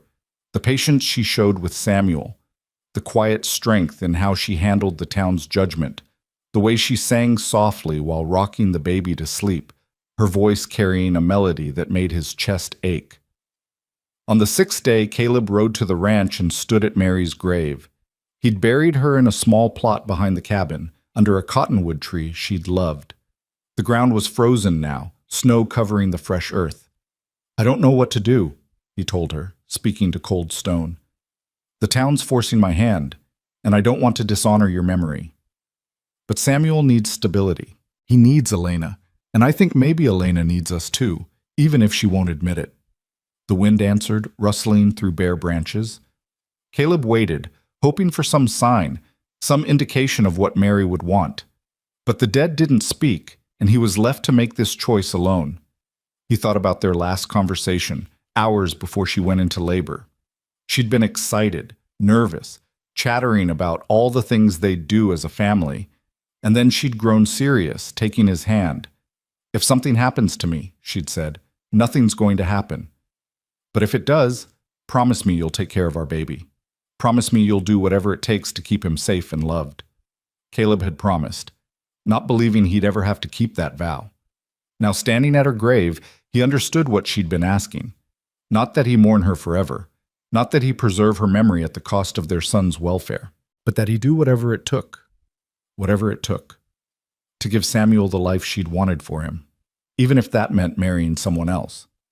I'm sorry, he whispered to the snow-covered ground, but I made you a promise, and I'm going to keep it. On the 7th day, Caleb and Elena stood before Justice of the Peace Williams in his office above the pharmacy. There were no flowers, no guests, no celebration. Just two people speaking vows neither fully believed, witnessed by a board clerk and the justice himself. Do you, Caleb Turner, take Elena Moore to be your lawfully wedded wife? I do. And do you, Elena Moore, take Caleb Turner to be your lawfully wedded husband? Elena's voice was steady. I do. Then by the power vested in me by the territory of Colorado, I pronounce you husband and wife. No kiss, no congratulations, just signatures on a document that changed everything and nothing. They walked home in silence, now legally married but feeling no different than they had that morning. The only difference was the ring Caleb had bought, a simple silver band that Elena wore on her left hand like a shield against judgment. That night they ate supper as they always did, Samuel sleeping between feeds. The only acknowledgement of what had happened came as they were cleaning up. Thank you, Elena said quietly, for doing this. I know it wasn't easy. You're the one who's sacrificing, Caleb replied. You're tied to a man you barely know, all to stop gossip. We're both sacrificing, but at least now Samuel is protected. That's what matters. She was right. But as Caleb lay in his separate room that night, listening to his wife, moving in her own space, he felt the strange weight of what they'd done. They'd married to satisfy others, to protect a child, to survive in a world that punished unconventional arrangements. But somewhere in the practical negotiations and legal paperwork, something had shifted. They were partners now, bound by law and necessity, and Caleb couldn't shake the feeling that they'd crossed a line they could never uncross, even if they tried. In the next room, Samuel began to cry. Caleb heard Elena's door open, heard her footsteps, heard the gentle murmur of her voice as she soothed the baby. His son, her patient, their shared responsibility, their family, however it had been formed. Caleb closed his eyes and tried not to think about what Mary would say if she could see him now. Tried not to think about the future, when Elena would want to end this arrangement and reclaim her life. Tried not to think about how the sound of her lullaby through the thin walls had become something he listened for, something that eased the sharp edges of his grief. They'd done what was necessary. Nothing more, nothing less. But as sleep finally claimed him, Caleb dreamed of two women, one dead, one living, and a baby who'd somehow bound them all together across the boundary of life and death. And when he woke to Samuel's cry in the darkness, it was Elena's voice he heard answering, steady and sure, promising comfort to a child who would never remember this time, but who was being shaped by it nonetheless. 7 days. That's all it had taken to go from strangers to married partners. 7 days to build something that looked like a family from the outside, even if the inside was still hollow with grief and uncertainty. But it was enough. For now, it was enough. The marriage certificate changed nothing about their daily routine, but it changed everything about how Grafton treated them. The hostile stares softened slightly. Women still crossed the street, but now they nodded curtly instead of looking away entirely. Dutch Matthews kept his distance, though his eyes still followed Caleb with barely concealed contempt whenever their paths crossed. Respectability, Caleb learned, was a thin veneer easily applied by a piece of paper and just as easily stripped away by circumstance. 3 weeks into the marriage, Elena received a letter from her sister in Illinois. Caleb found her in the kitchen that afternoon. The letter crumpled in her fist, her face pale and tight with anger. "What's wrong?" he asked. Elena smoothed the letter out on the table, her hands shaking slightly. "My sister heard about the marriage. Somehow word reached Illinois." She laughed bitterly. "She's concerned about my well-being, thinks I've been taken advantage of by a desperate widower, suggests I come stay with her until I can think clearly about my situation." Caleb read over her shoulder, seeing the barely concealed judgment in every line. The sister, Catherine, wrote in the careful language of someone trying to sound supportive while actually being deeply critical. She questioned whether Elena was truly ready for another marriage so soon after her loss, wondered if Caleb was the kind of man who values you for yourself or merely for the service you can provide. "I'm sorry," Caleb said. "She doesn't understand the situation. She doesn't want to understand. She wants to believe I'm being used because that fits the narrative she's always had about me. Poor Elena, making bad choices. Poor Elena, married to a man who abandoned her. Poor Elena, so desperate for purpose that she'd trap herself with a widower and his baby." Elena crumpled the letter again. "She doesn't know that I chose this, that I'm choosing it every day." "You could write back, explain. What would I say? That we married to avoid scandal? That we sleep in separate rooms and live separate lives? That this whole thing is a practical arrangement that will end the moment Samuel doesn't need me anymore?" Elena's voice cracked slightly. "She'd use that as proof that I'm being used." Caleb pulled out a chair and sat across from her. "Are you? Being used?" Elena met his eyes directly. "Are you using me?" "No. I'm grateful for your help, but I never wanted to trap you into anything. You could leave tomorrow if you wanted. I'd figure something out." "And you think I don't know that?" Elena's expression softened slightly. "That's the difference between you and my former husband. He needed me to need him, to be helpless so he could feel important. You'd let me walk away even if it made your life harder. That's not using someone. That's respecting them." The words hung between them, intimate in a way their relationship had carefully avoided. Caleb found himself noticing small details he'd been trying not to see. The way lamplight caught in Elena's dark hair, the strength in her hands as they gripped the edge of the table, the intelligence in her eyes that the town had tried so hard to diminish. "Don't respond to your sister," he said finally. "At least not now. Let her believe what she wants. People who've decided to judge you won't be swayed by explanations." Elena nodded slowly. "You're right. I just wish—" She stopped, shaking her head. "Never mind what I wish. Wishes are for children." But Caleb heard the longing beneath her pragmatism, the wish to be understood, to be seen as something other than pitiable or scandalous. He understood that wish intimately because he carried the same one. That night, after Samuel was fed and sleeping, Caleb sat at the small desk in his room and wrote a letter of his own. Not to Elena's sister, but to his brother in Montana. The letter he'd started weeks ago had never been sent, but now he finished it, trying to capture the complexity of what he was living. "I know this sounds strange," he wrote. "A marriage of convenience to a woman I barely knew a month ago. But it's not what you're thinking. Elena is not taking advantage of my grief, and I'm not taking advantage of her kindness. We're two people who lost everything finding a way to survive together. Maybe that's not love, but it's something. Something worth protecting." He sealed the letter and set it aside, knowing he probably wouldn't send this one either. Some things were too complicated to explain in words. The next morning brought the first real warmth Grafton had seen in weeks. Snow began to melt, creating rivers of muddy water in the streets. Icicles dripped from roof lines. And with the thaw came visitors. Margaret Flynn arrived first, the postmaster's daughter who'd directed Caleb to Elena's door that terrible night. She stood on the porch with a basket of preserves and an awkward smile. "Mrs. Turner," she said when Elena answered, "I wanted to congratulate you on your marriage and to apologize for not visiting sooner." Elena's surprise was evident. "There's nothing to apologize for." "Yes, there is. I should have come before, should have shown support when people were talking, but I was a coward." Margaret held out the basket. "These are from my mother's recipe. She always made them for special occasions." Elena took the basket, her expression carefully neutral. "Thank you. Would you like to come in?" They sat in the parlor, an uncomfortable silence stretching until Margaret spoke again. "I know what people are saying about you, about both of you, and I know most of it's nonsense. What you did for Mr. Turner and his baby, that was Christian kindness, the kind this town claims to value but rarely practices."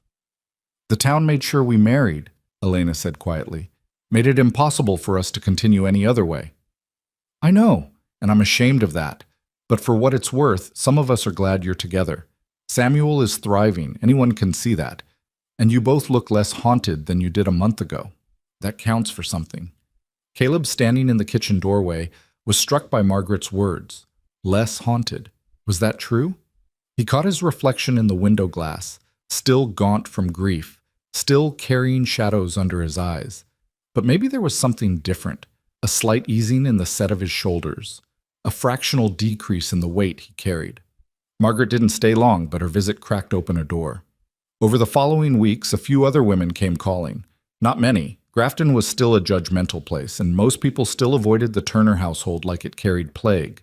But a handful of women, mostly ones who'd suffered their own losses and understood grief's strange mathematics, made quiet gestures of support. Mrs. Henderson, the old midwife who'd first turned Caleb away, arrived with a sack of flour and a gruff apology. "I should have helped," she said. "I was too focused on what I couldn't do instead of finding what I could. I'm sorry."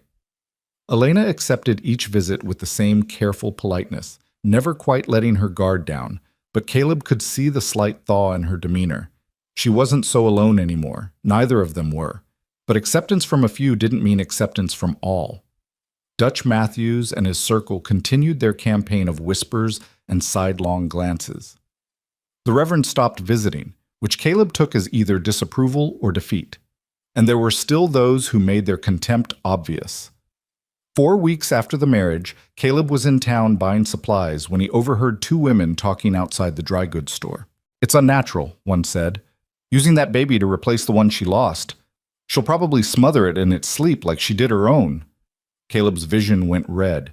He was moving toward them before he could think, but a hand on his arm stopped him. He turned to find Sheriff Bennett, his expression weary.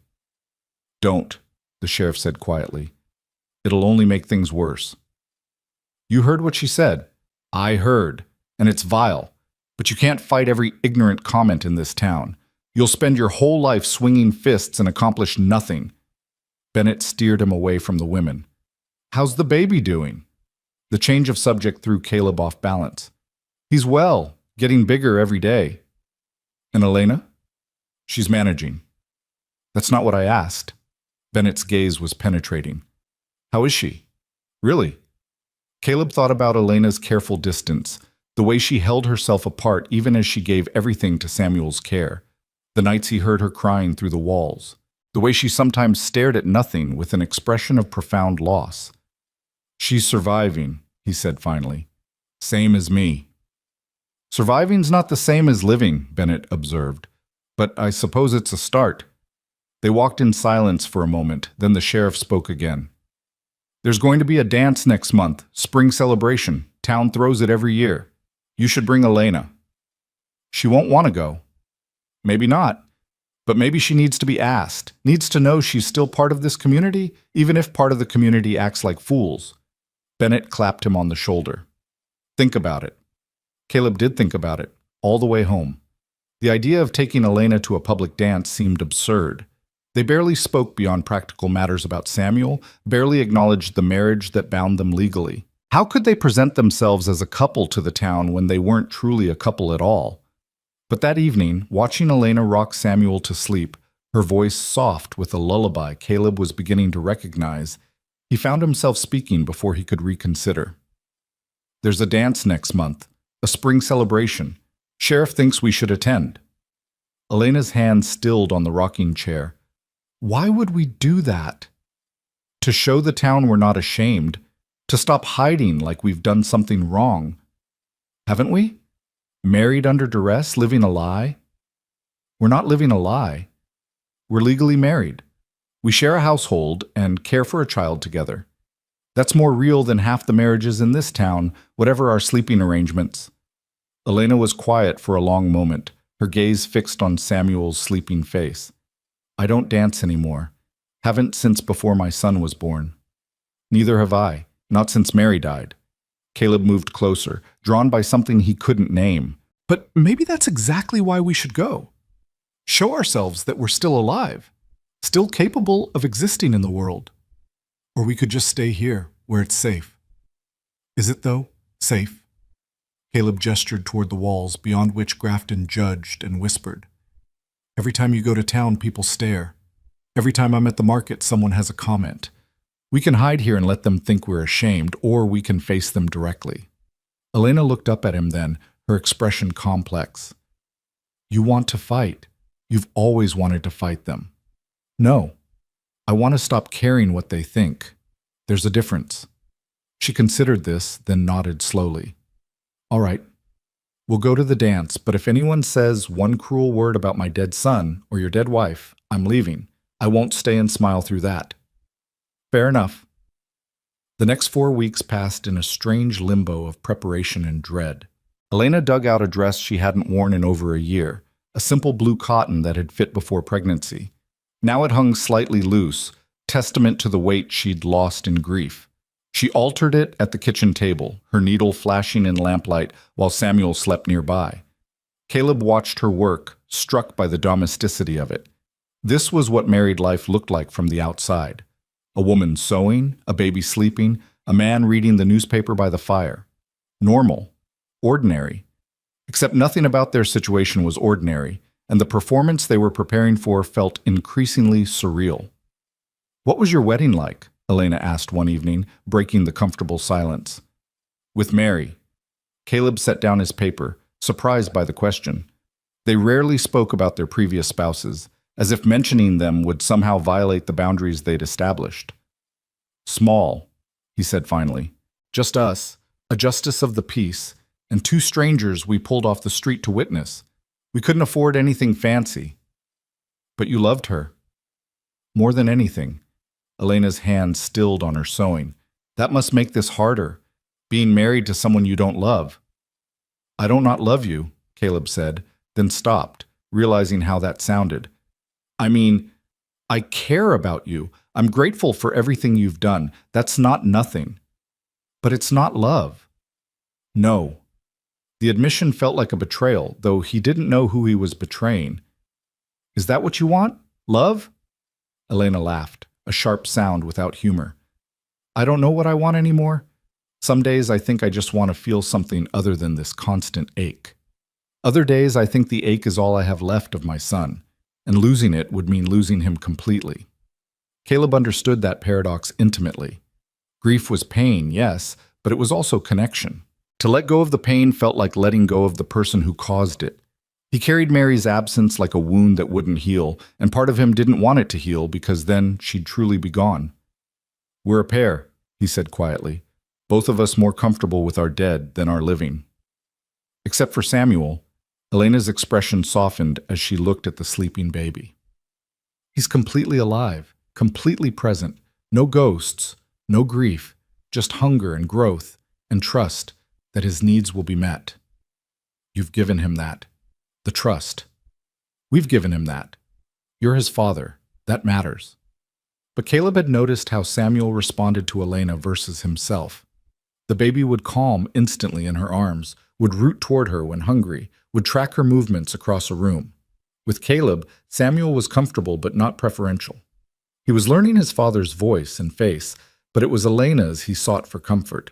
It should have bothered Caleb more than it did. Instead, he found himself grateful that his son had someone who could provide that maternal presence, even if it was temporary, even if it couldn't last. The night before the dance, Caleb found Elena standing at the window, staring out at the darkened street.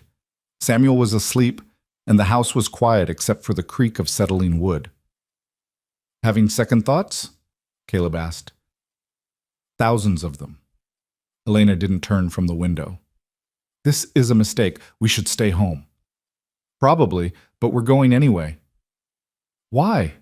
Why does it matter what they think?" Caleb moved to stand beside her, following her gaze to the empty street. "It doesn't matter what they think, but it matters what we think about ourselves. If we hide, we're accepting their judgment. We're agreeing that we've done something shameful." "Haven't we, though?" Elena's voice was barely a whisper. "I'm feeding another woman's baby, living with her husband, wearing her ring." She touched the silver band on her finger. "This was Mary's, wasn't it?" Caleb felt ice in his chest. "How did you know?" "It's too worn to be new, and I've seen you looking at it with that expression, the one that says you're remembering someone you lost." Elena finally turned to face him. "You gave me your dead wife's ring." "I'm sorry. I should have told you. I should have bought a new one, but money was tight and it seemed practical." "Don't." Elena held up a hand. "Don't apologize for being practical. That's what this whole arrangement is, isn't it? Practical." But her voice cracked on the last word, and Caleb saw moisture in her eyes. "Elena, I need to sleep. Tomorrow will be difficult enough without adding exhaustion." She moved past him toward her bedroom, then stopped at the door. "For what it's worth, I don't think we've done anything shameful. Samuel is alive because we helped each other. That's not shame, that's survival." She closed the door before Caleb could respond. He stood in the empty parlor, Mary's ring burning like an accusation on his conscience. He'd given it to Elena without thinking, treating the symbol of his first marriage as nothing more than a convenient prop for his second. What did that say about him? About how quickly he was willing to let Mary's memory fade? But when he went to bed that night, it was Elena's tears he couldn't stop thinking about.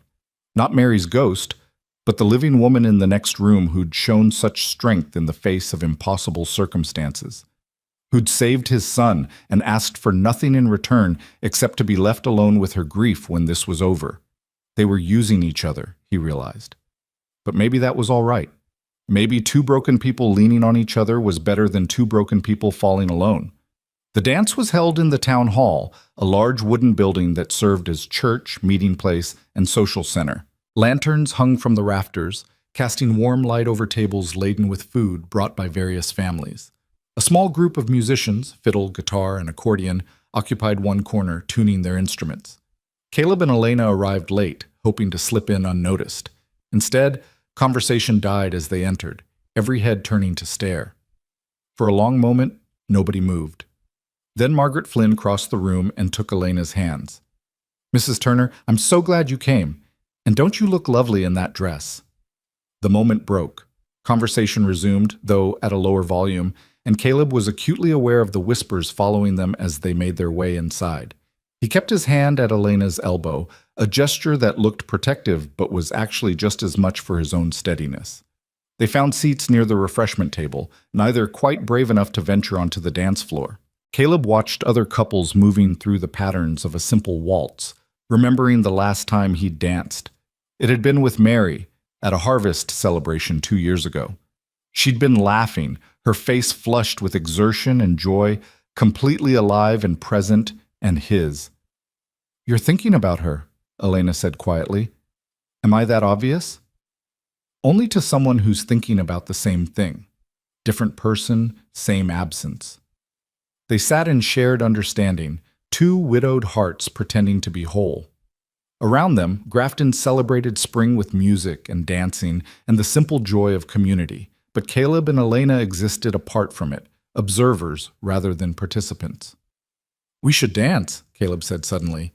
"Just once. Show them we can." Elena looked at him like he'd suggested they burn the building down. "I don't think—" "One dance, then we can leave." He stood and offered his hand. "Please." For a moment he thought she'd refuse. Then she placed her hand in his and let him lead her to the floor. The musician started a new song, something slow and simple. Caleb put his hand at Elena's waist, feeling her stiffen at the contact. They began to move, awkward and uncertain, two people who'd shared a house for weeks but had never been this close. "Everyone's watching," Elena murmured. "Let them watch." They turned slowly, finding the rhythm. Elena's hand in his was warm, calloused from work. She smelled faintly of the lavender soap she used, and Caleb realized with a start that this was the closest he'd been to another person since Mary died. The intimacy of it was both comforting and deeply uncomfortable. "This was a mistake," Elena said. "We should go." "One more minute. We're already here." But before the minute could pass, Dutch Matthews appeared at the edge of the floor, his voice carrying over the music. "Well, ain't this sweet? The grieving widow and widower playing house. Tell me, Turner, does she cry for her dead baby when you're—" Caleb's fist connected with Dutch's jaw before he could finish. This time he put his full weight behind it, and Dutch went down hard, blood spraying from his nose. The music stopped. Women gasped. Men surged forward. "Don't you ever," Caleb said, his voice deadly quiet, "speak about her son. Don't you mention him? Don't you think about him? Don't you use his death as ammunition for your petty hate? Are we clear?" Dutch scrambled backward, his hand to his bleeding nose. "You're crazy. All of you saw he attacked me." Sheriff Bennett pushed through the crowd, his expression grim. "I saw Dutch Matthews insult a lady and get exactly what he deserved. Anyone else see different?" Silence. Then Margaret Flynn spoke up. "I saw Mr. Matthews harass Mrs. Turner. I heard what he said about her deceased child. If anyone should be removed from this dance, it's him." A murmur of agreement rippled through some of the crowd. Not everyone. Plenty of faces still held judgment and disapproval. But enough people nodded that Bennett felt comfortable hauling Dutch to his feet. "You're done here, Matthews. Go home and cool off." Dutch looked around for support, found none willing to speak up, and left with a final venomous glare at Caleb and Elena. The musicians started playing again, conversation slowly resuming, but Caleb felt Elena trembling beside him, saw tears streaming down her face. Not from Dutch's words, he realized, but from the defense Margaret and others had offered, the unexpected solidarity. "I need air," Elena whispered. They left the hall together, stepping into the cool spring night. Elena walked quickly, not stopping until they'd reached the edge of town where her house stood dark and quiet. Only then did she turn to face him, her expression raw. "You shouldn't have hit him. He deserved it." "Maybe. But now you've made an enemy. A real one." Elena wrapped her arms around herself. "You can't keep fighting my battles. Eventually I have to learn to fight them myself. Or we fight them together. We're married, remember? What hurts you hurts Samuel, and what hurts Samuel hurts me. That makes your battles mine whether you like it or not." Elena stared at him, something shifting in her expression. "When did this become real to you, this marriage?" "I don't know. Somewhere between the legal ceremony and tonight, I guess." Caleb ran a hand through his hair. "It started as convenience, but maybe it's becoming something else, something neither of us planned." "I can't," Elena said, her voice breaking. "I can't let this be real, because real things can be lost, and I've lost too much already. I can't survive losing anything else."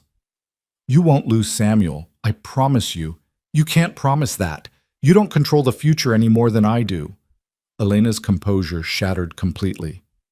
My son was healthy one day and dead the next. Mary was alive in the morning and gone by evening. We don't get to keep the things we love, Caleb. Life takes them away. She was crying fully now, all the grief she'd held back for months pouring out. Caleb moved without thinking, pulling her into his arms.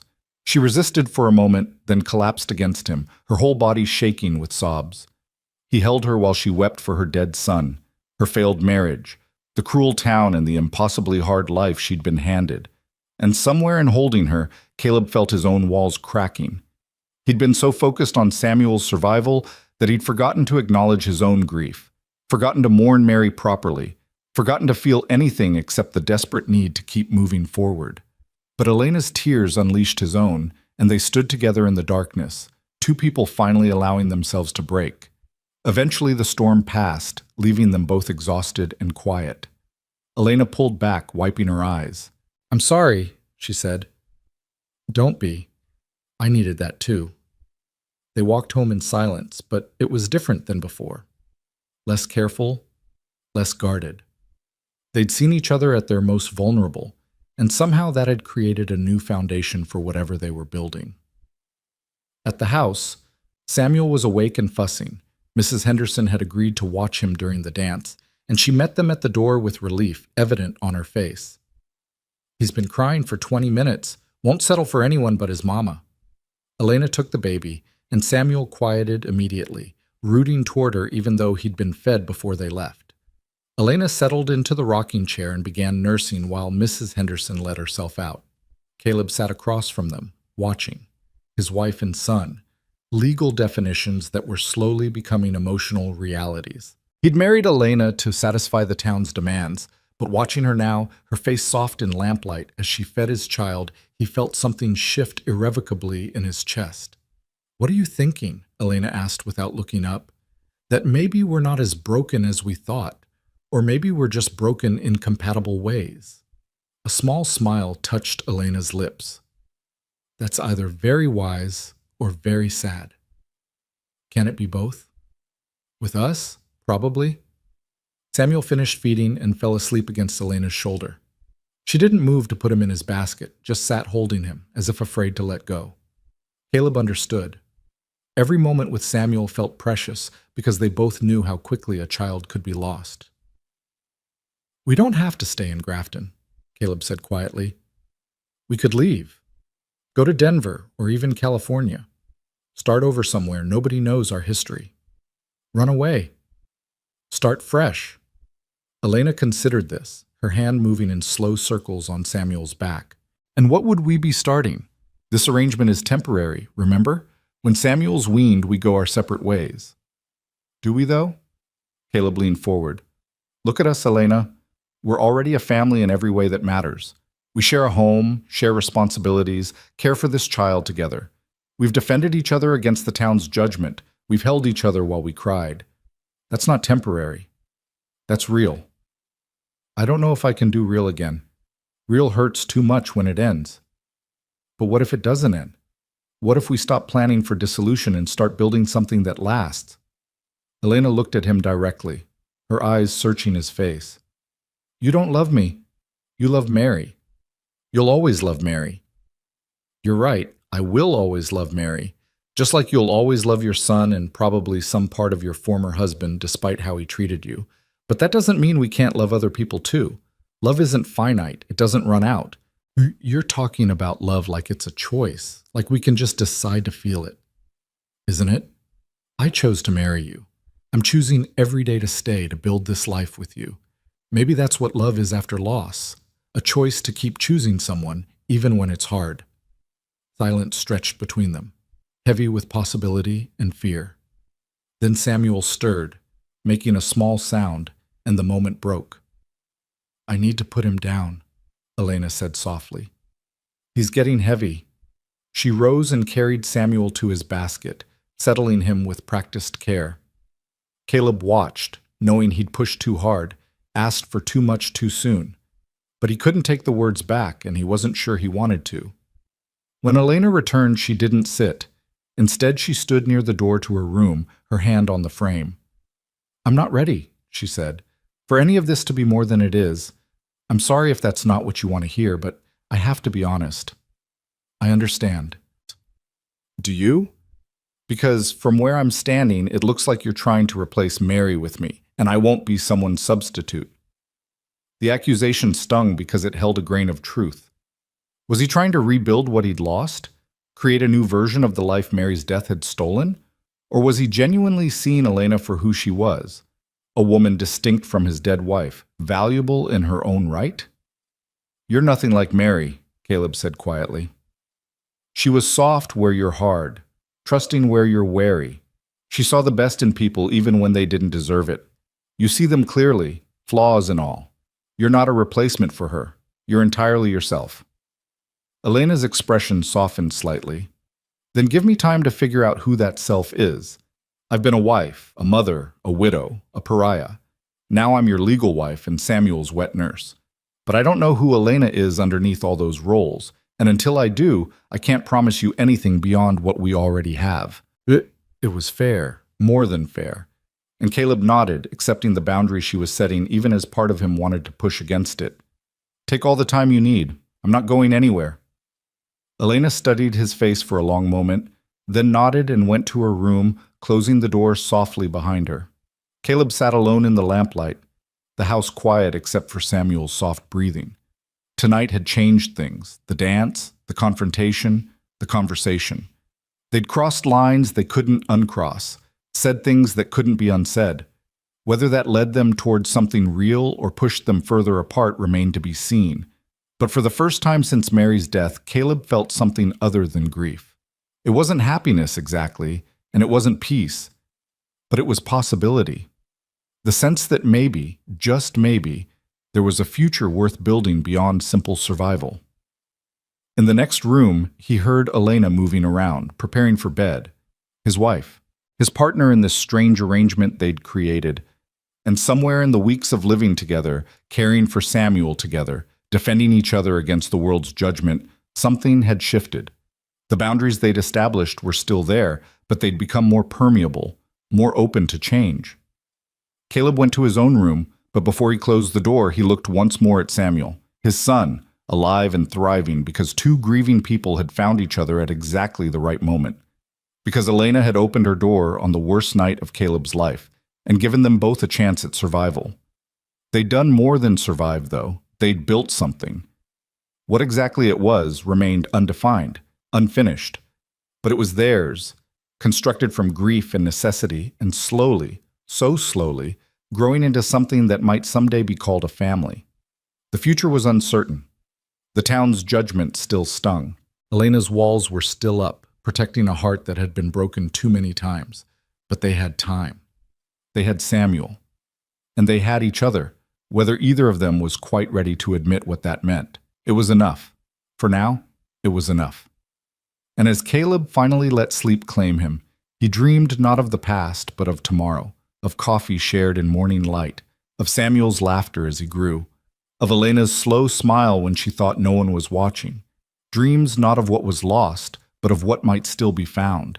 Spring arrived in earnest, transforming Grafton from a frozen wasteland into something green and possible. Wildflowers pushed through the last patches of snow. The river that ran through town swelled with snowmelt, its voice a constant rushing backdrop to daily life. And Samuel, now 3 months old, began to change in ways that marked the passage from newborn to infant. He smiled now. Real smiles that lit up his entire face when Elena or Caleb came into view. He tracked movement with focused attention, following sounds with his eyes. His hands had discovered each other, and he spent long minutes studying his own fingers as if they were the most fascinating things in existence. He was growing stronger, filling out, becoming unmistakably himself rather than just a generic baby fighting for survival. Elena documented each change with the attention that bordered on obsessive. She'd acquired a small journal and wrote in it each evening after Samuel was asleep, recording milestones and observations. Caleb had glimpsed the entries once when she'd left it open on the table. Today Samuel laughed for the first time. A real laugh, not just gas or reflex. Caleb was making faces at him, and Samuel thought it was the funniest thing in the world. The sound filled the whole house. I haven't heard laughter in this house since before my son died. I'd forgotten what it sounded like. The words had struck Caleb deeply, revealing how much Elena had invested in Samuel despite her insistence on maintaining distance. She was protecting herself against inevitable loss, yes, but she was also falling in love with the baby she'd saved, and that complicated everything. The ranch demanded Caleb's attention as spring progressed. Fences needed mending, cattle needed moving to better pasture, and the vegetable garden Mary had planted needed someone to tend it if they were going to eat come winter. Caleb spent his days riding between town and the ranch, trying to maintain both properties while still being present for Samuel's care. On one of these rides, he detoured past Mary's grave. The snow had melted, revealing the simple wooden cross he'd erected. Wildflowers were starting to bloom around the site, their bright colors incongruous against the reality of death beneath the soil. "I'm figuring it out," Caleb said to the silent ground. "Samuel's thriving, growing every day. You'd be amazed by him, Mary. He's got your eyes, I think. And maybe your stubborn streak. He knows what he wants and isn't shy about demanding it." The wind answered, carrying the scent of new grass and possibility. Caleb had stopped expecting responses from the dead. They didn't speak, didn't offer guidance. The dead were silent, and the living had to find their own way forward. "I think I'm falling in love with her," he continued, the words coming easier to a grave than they would to a living person. "Not the way I loved you. Nothing could be that. But something real, nonetheless. She makes me want to be better than my grief. She makes me think there might be a future worth building. I hope that's all right with you. I hope wherever you are, you want Samuel and me to be happy." He stayed a while longer, then rode back to town as the sun began its descent. Elena was in the garden when he arrived, Samuel in a basket beside her, protected from the sun by a makeshift canopy. She was planting seedlings with intense concentration, her hands dark with rich soil. "You didn't have to do that," Caleb said, dismounting. "The garden's my responsibility." "I needed the air, and the work." Elena sat back on her heels, wiping sweat from her forehead and leaving a streak of dirt. "Besides, this garden was Mary's. It seems wrong to let it go untended." Caleb knelt beside her, examining the neat rows of tomato plants. She'd appreciate that. She loved growing things, said it was proof that life continues even when everything feels dead. She sounds like she was wise. She was. About most things. Caleb paused, choosing his words carefully. "She'd like you, I think. You're both stronger than you believe yourselves to be." Elena's hands stilled in the soil. "Don't do that. Don't make her approve of me from beyond the grave.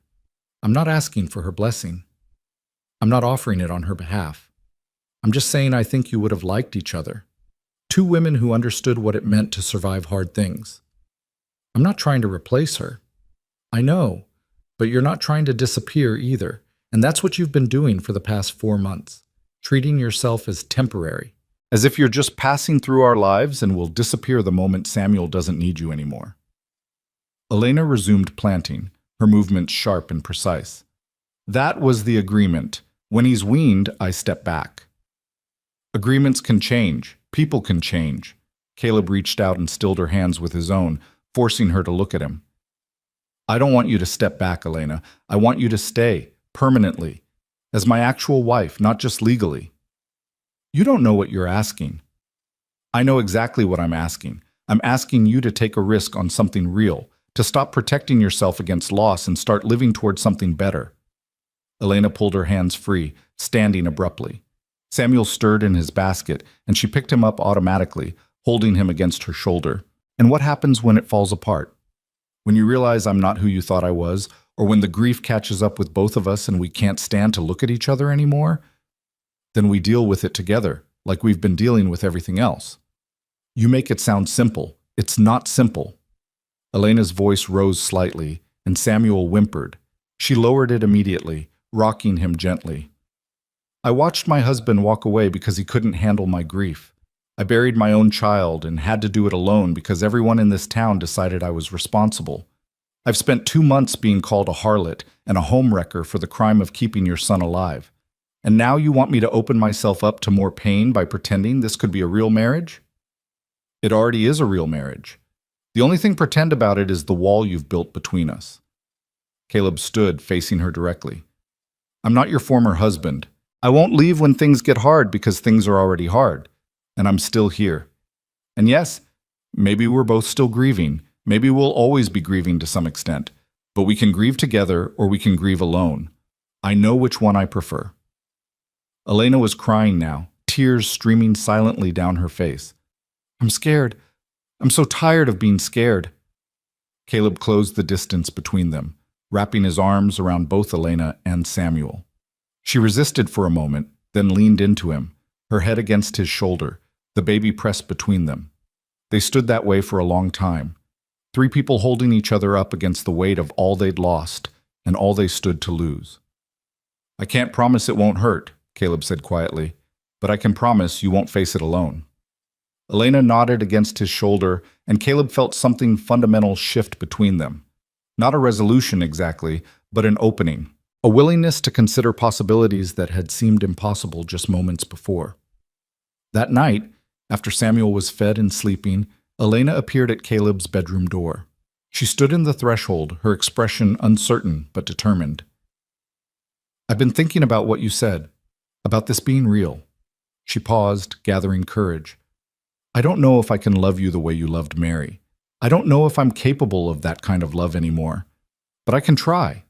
If you're willing to be patient with me. Caleb crossed the room and took her hands. I don't need you to love me like Mary did. I need you to love me like Elena does, whatever that looks like. I don't know what that looks like yet. Then we'll figure it out together. Elena's smile was tentative but genuine. You're annoyingly optimistic for someone who's buried a wife. And you're annoyingly practical for someone who just agreed to take a chance on love.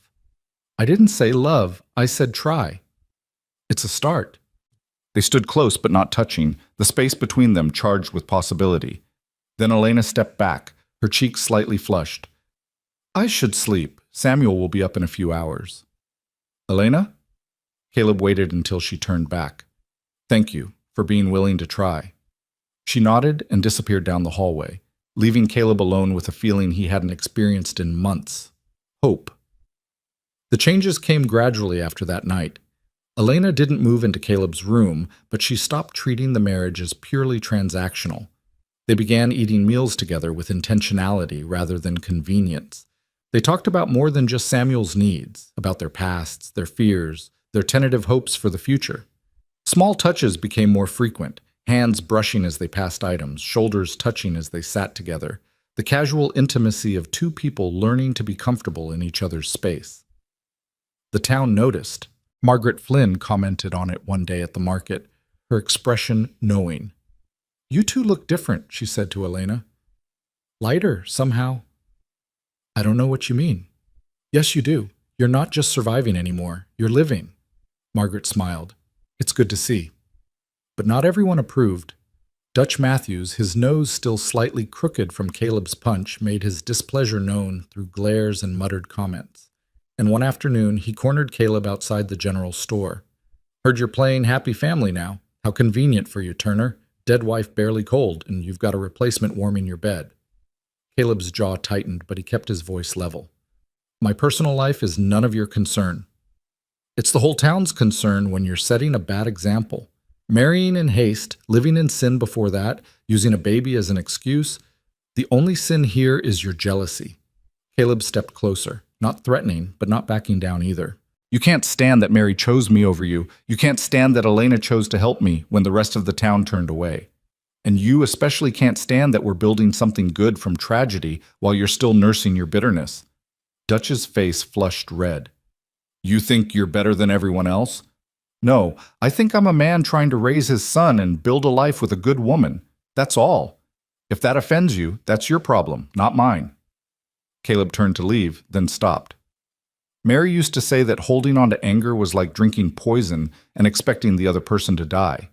You might want to think about that. He walked away, leaving Dutch sputtering behind him. The confrontation should have left him rattled, but instead Caleb felt strangely calm.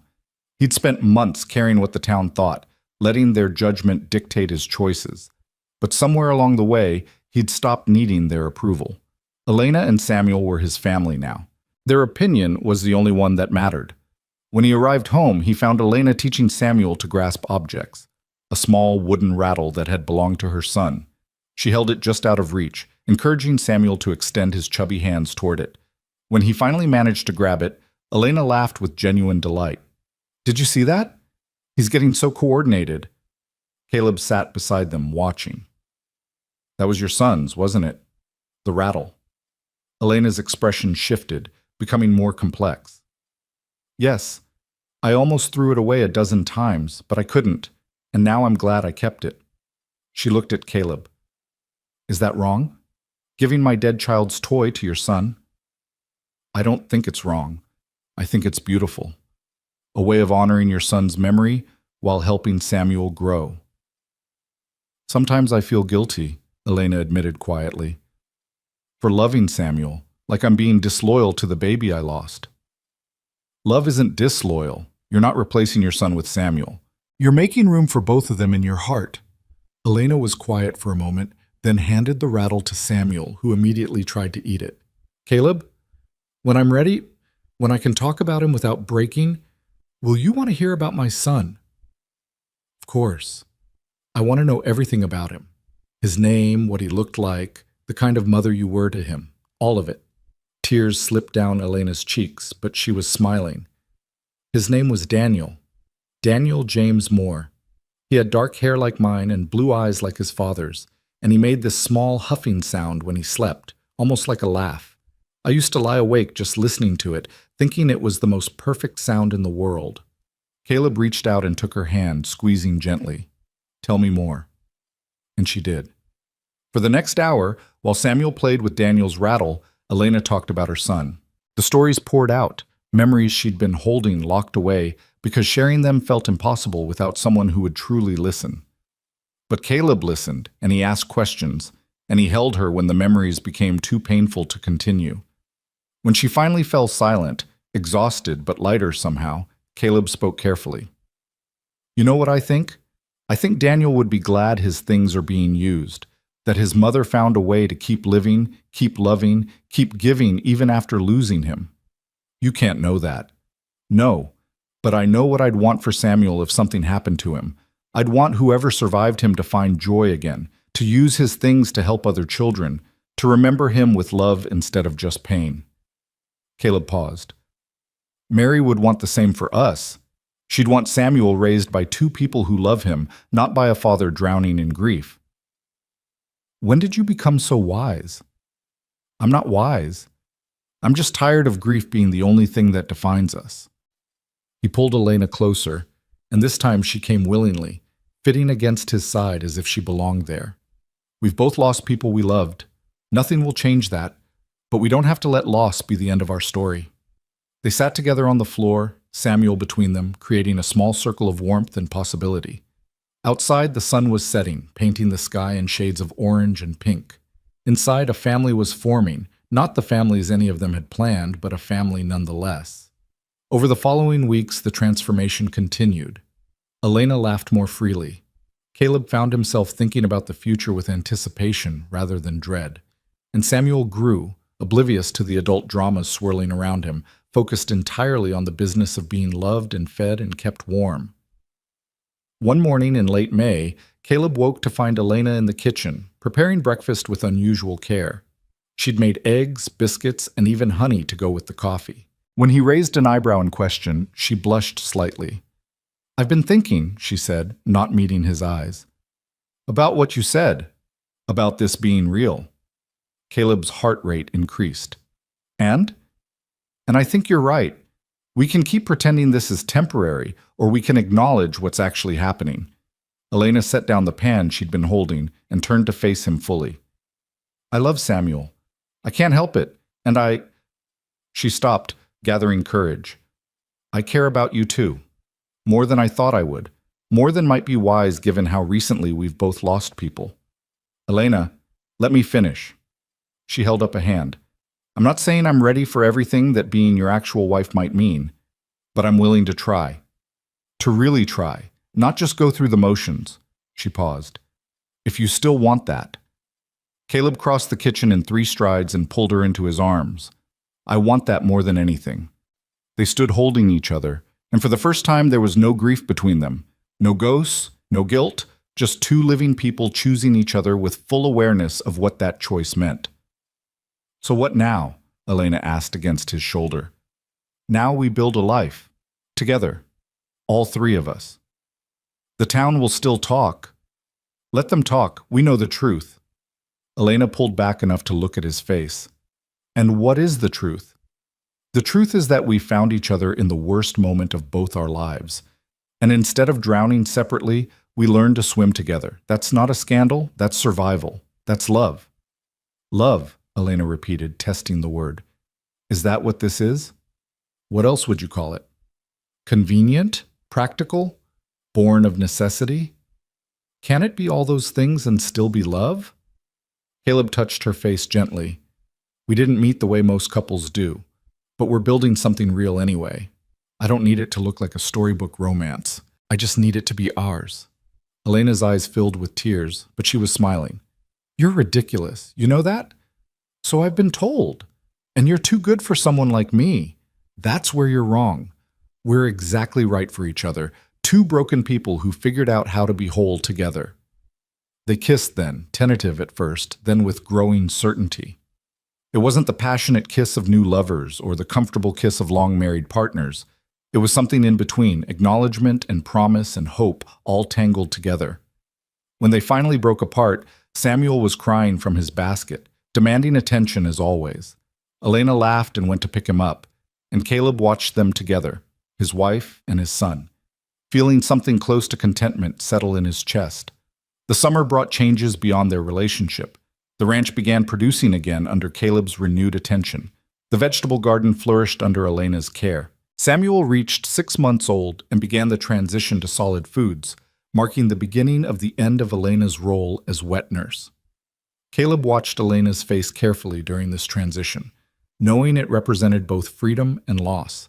She'd saved Samuel by feeding him, but that feeding had also bound them together in the most intimate way possible. Ending it meant acknowledging that Samuel no longer needed her in that fundamental capacity. "How are you feeling?" he asked one evening as she prepared a bowl of mashed vegetables for Samuel. "Strange, relieved and sad at the same time." Elena stirred the bowl absently. "For months, my body has been doing this one essential thing, and now it's not needed anymore." "You're still needed, just differently." "I know, but it's still an ending." She looked at him. "Does that make sense?" "Perfect sense. Every milestone is an ending of something even as it's a beginning of something else." They fed Samuel together, both of them getting more food on themselves than in the baby's mouth, laughing at his expressions when he tasted new flavors. This was their life now, the small domestic moments that added up to something larger than either of them had thought possible months ago. In July, Caleb made a decision. He sold the ranch. Elena was shocked when he told her. "But that land was yours and Mary's dream. You can't just give it up." "I'm not giving it up. I'm choosing something different." Caleb spread the sale papers on the table. "The ranch is 6 miles from town. If we live there, Samuel grows up isolated, and you're cut off from what little community you've built here. If we stay in town, I'm constantly riding back and forth, never fully present either place." "So you're selling?" "I'm selling the land but keeping the cattle. There's a property on the edge of town, 5 acres with a good house and a barn. Close enough that you can walk to the market, far enough that we have space. We can run a smaller operation, keep chickens and a few head of cattle, grow vegetables. It won't be the ranch Mary and I dreamed of, but it will be ours. All 3 of ours." Elena stared at the papers, her expression unreadable. "You'd do that? Give up your dream for me and Samuel?" "It's not giving up. It's choosing better. Mary and I wanted the ranch because we wanted to build something together. Well, I'm still building something together, just with you instead." He took her hand. "Unless you'd prefer the ranch? We can make that work too." "No, I want to stay near town. I want Samuel to have friends, to go to school with other children. I want—" She stopped, emotion thick in her voice. "I want what you're offering, a home, a real one." They moved in August, transporting their combined belongings to the new property. It had a spacious main house with 3 bedrooms, a well-built barn, and a garden plot that was already producing. The previous owners, an elderly couple moving to live with their daughter in Denver, had maintained it beautifully. Elena walked through the empty rooms with wonder, touching walls and windowsills as if she couldn't quite believe this was real. "We can paint," Caleb said, watching her. "Fix it up however you want. It's yours to shape." "Ours," she corrected. "It's ours." They spent the next weeks making the house a home. Caleb repaired loose boards and painted walls. Elena sewed curtains and made the bedrooms comfortable. They set up a nursery for Samuel, filling it with the crib Caleb had built, the quilts Mary had sewn, and the toys that had belonged to Daniel. The past and present mingling, creating something new. One evening, as they sat on the porch watching the sunset with Samuel playing at their feet, Elena spoke quietly. "I'm happy. I didn't think I'd ever be able to say that again, but I am." Caleb pulled her close. "So am I. It feels disloyal somehow. To be happy when Mary and Daniel aren't here to share it. Or maybe it's the greatest tribute we can give them, living fully, loving completely, building something good from the wreckage they left behind." Caleb kissed the top of her head. "I think they'd both want that for us." Elena was quiet for a moment, then nodded. "I think so too." September brought Samuel's first birthday. Elena organized a small celebration, just Margaret Flynn and Sheriff Bennett and a few other people who'd shown kindness during the difficult months. They gathered in the new house, eating cake and watching Samuel destroy his first taste of frosting with enthusiastic glee. "Look at him," Margaret said, smiling. "Hard to believe this is the same baby who was dying in your arms 9 months ago." Caleb looked at his son, healthy, happy, covered in cake, and completely unaware of how close he'd come to not surviving his first days of life. "It is hard to believe." "You both did well," Sheriff Bennett observed, nodding toward Elena. "Built something good from a bad situation." "We got lucky," Elena said. "Luck had nothing to do with it. You made choices. Hard ones. And you stuck with them even when the whole town was against you." Bennett raised his glass. "That takes courage." After the guests left, Caleb and Elena sat together watching Samuel sleep in his crib, exhausted from his birthday excitement. "A year ago, I was holding Mary's hand while she died," Caleb said quietly. "I thought my life was over, that I'd never feel anything but grief again. And now? Now I have you, and Samuel, and this house, this life. It's not what I planned, but it's good. Maybe better than what I planned." Elena leaned against him. "Is it wrong that I barely think about my former husband anymore? That when I remember Daniel, it doesn't destroy me like it used to?" "I don't think it's wrong. I think it means you're healing. I used to think healing meant forgetting, but it's not that, is it? No, it's making room for new memories alongside the old ones. It's choosing to keep living even though people we love didn't get that choice." They sat in the quiet nursery, two people who'd found each other in the darkest moment of both their lives and somehow built a family from that darkness. It wasn't the family either of them had planned, but it was real, and it was theirs, and it was enough. Winter came again, bringing with it the anniversary of that terrible night when Caleb had collapsed on the church steps with his dying son. He woke early on that anniversary morning, careful not to disturb Elena sleeping beside him. She'd finally, tentatively, moved into his bedroom 2 months prior and went to stand by Samuel's crib. The baby slept soundly, his chest rising and falling in healthy rhythm. 15 months old now, walking, babbling, full of personality and life. A miracle, Caleb thought.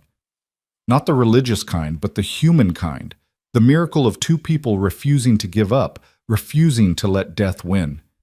He felt Elena's presence before she spoke, her hand sliding into his. "Remembering?" she asked quietly. "How could I not? A year ago tonight, I thought I'd lost everything. Instead, you found me. Instead, we found each other." Caleb turned to face her. "Do you ever regret it, opening your door that night?" Elena was quiet for a moment, considering. "Sometimes I regret how hard it's been. The town's judgment, the pain of loving Samuel knowing I'd have to let him go. The fear of opening my heart again after it had been so thoroughly broken." She paused. "But I don't regret opening the door. I don't regret saving him, and I don't regret falling in love with both of you." It was the first time she'd said it so directly. "I love you." Not qualified, not hedged, just plain truth. I love you too, Caleb said. Not the same way I loved Mary, but just as real, just as deep. I know, and that's enough. It's more than enough. They stood together watching their son sleep, and Caleb felt the last pieces of his grief settling into something he could carry without being crushed by it. Mary would always be part of him, and Elena would always carry Daniel in her heart. But they'd made room for new love, new life, new possibilities. Samuel stirred and opened his eyes, seeing his parents standing over him. His face split into a wide smile, and he reached up, wanting to be held. Elena picked him up, and he immediately reached for Caleb, wanting both of them. They stood there, the three of them, as the sun began to rise over Grafton. "Mama," Samuel said, one of his few words patting Elena's face. "That's right, sweet boy. Mama's here." "Papa," he added, patting Caleb's shoulder. "Papa's here too. We're both here. Always." It was a promise Caleb knew they couldn't absolutely guarantee. Life was too uncertain, death too unpredictable. But it was a promise they could choose to keep every day they were given. And that choosing, that daily commitment to each other and to Samuel, was what made them a family. The town had long since stopped talking about the scandal of Caleb Turner and Elena Moore. They were just another family now, notable only for having survived tragedy and come out stronger. Dutch Matthews had moved to another town, unable to bear watching their happiness. The Reverend had eventually made his peace with them, even visiting occasionally to check on Samuel's welfare. Spring came again, bringing new life to the garden Elena tended. Summer followed, with Samuel taking his first steps in the yard while both parents watched with pride and terror. Fall arrived, painting the world in shades of gold and red. And winter returned, but this time it found them prepared. Wood stacked high, pantry full, a family united against whatever cold might come. On a particularly bitter January evening, as snow fell heavy outside their warm house, Elena and Caleb sat together by the fire. Samuel was asleep upstairs, and they had rare quiet time together. "Do you think we should have another?" Elena asked suddenly. Caleb looked at her in surprise. "Another child?" "It's probably too soon. I'm probably being foolish. But Samuel needs siblings, and I think I'm ready to try again, to have a baby of my own with you." Caleb's throat tightened with emotion. This was Elena choosing not just to accept the family they'd built, but to expand it, choosing to risk pregnancy and childbirth again despite losing Daniel, choosing to trust that this time might be different. "Are you sure? After everything you've been through, I'm terrified," she admitted, "but I'm also hopeful, and I want Samuel to have brothers or sisters. I want to give you a child that's truly ours, not born of tragedy but of love." "Samuel is ours. Biology doesn't change that." "I know, but I want this anyway." She took his hand and placed it on her stomach. "What do you think?" "I think you're the bravest person I've ever met. And if you're ready, then I'm ready too." They sat together dreaming of a future that included more children, more laughter, more life. The ghosts of Mary and Daniel were still there, would always be there, but they weren't haunting anymore. They were witnesses to the resilience of the human heart, to its capacity to love again after devastating loss. 2 years after that terrible winter night, Caleb stood in the kitchen of their home, watching Elena teach Samuel how to help with breakfast. She was visibly pregnant now, 6 months along with the daughter they'd learn about in 3 more months. Samuel was careful with the eggs, his small tongue sticking out in concentration as he helped his mother. This was their life. Ordinary and extraordinary all at once. Built from loss and grief and the desperate need to survive, it had transformed into something neither of them could have predicted. Love. Not the easy love of fairy tales, but the complicated love of real people who'd seen the worst life could offer and chosen to keep living anyway. Who'd found each other in darkness and built toward light. Who'd taken a dying baby and made him the center of a family that shouldn't have worked, but somehow did. "Papa, look," Samuel called, holding up an egg triumphantly. "I see, buddy. Good job." Elena caught his eye over Samuel's head and smiled. The full, genuine smile she'd learned to give again after months of grief. Caleb smiled back, feeling gratitude wash over him for this moment, this morning, this life they'd created from ashes. The town of Grafton had moved on to other scandals, other stories, but in this house on the edge of town, 3 people, soon to be 4, continued writing their own story. A story that began with death and desperation but transformed into something beautiful. A story of two broken people who learned that sometimes the best families are the ones you build from wreckage, the ones you choose rather than the ones you're born into.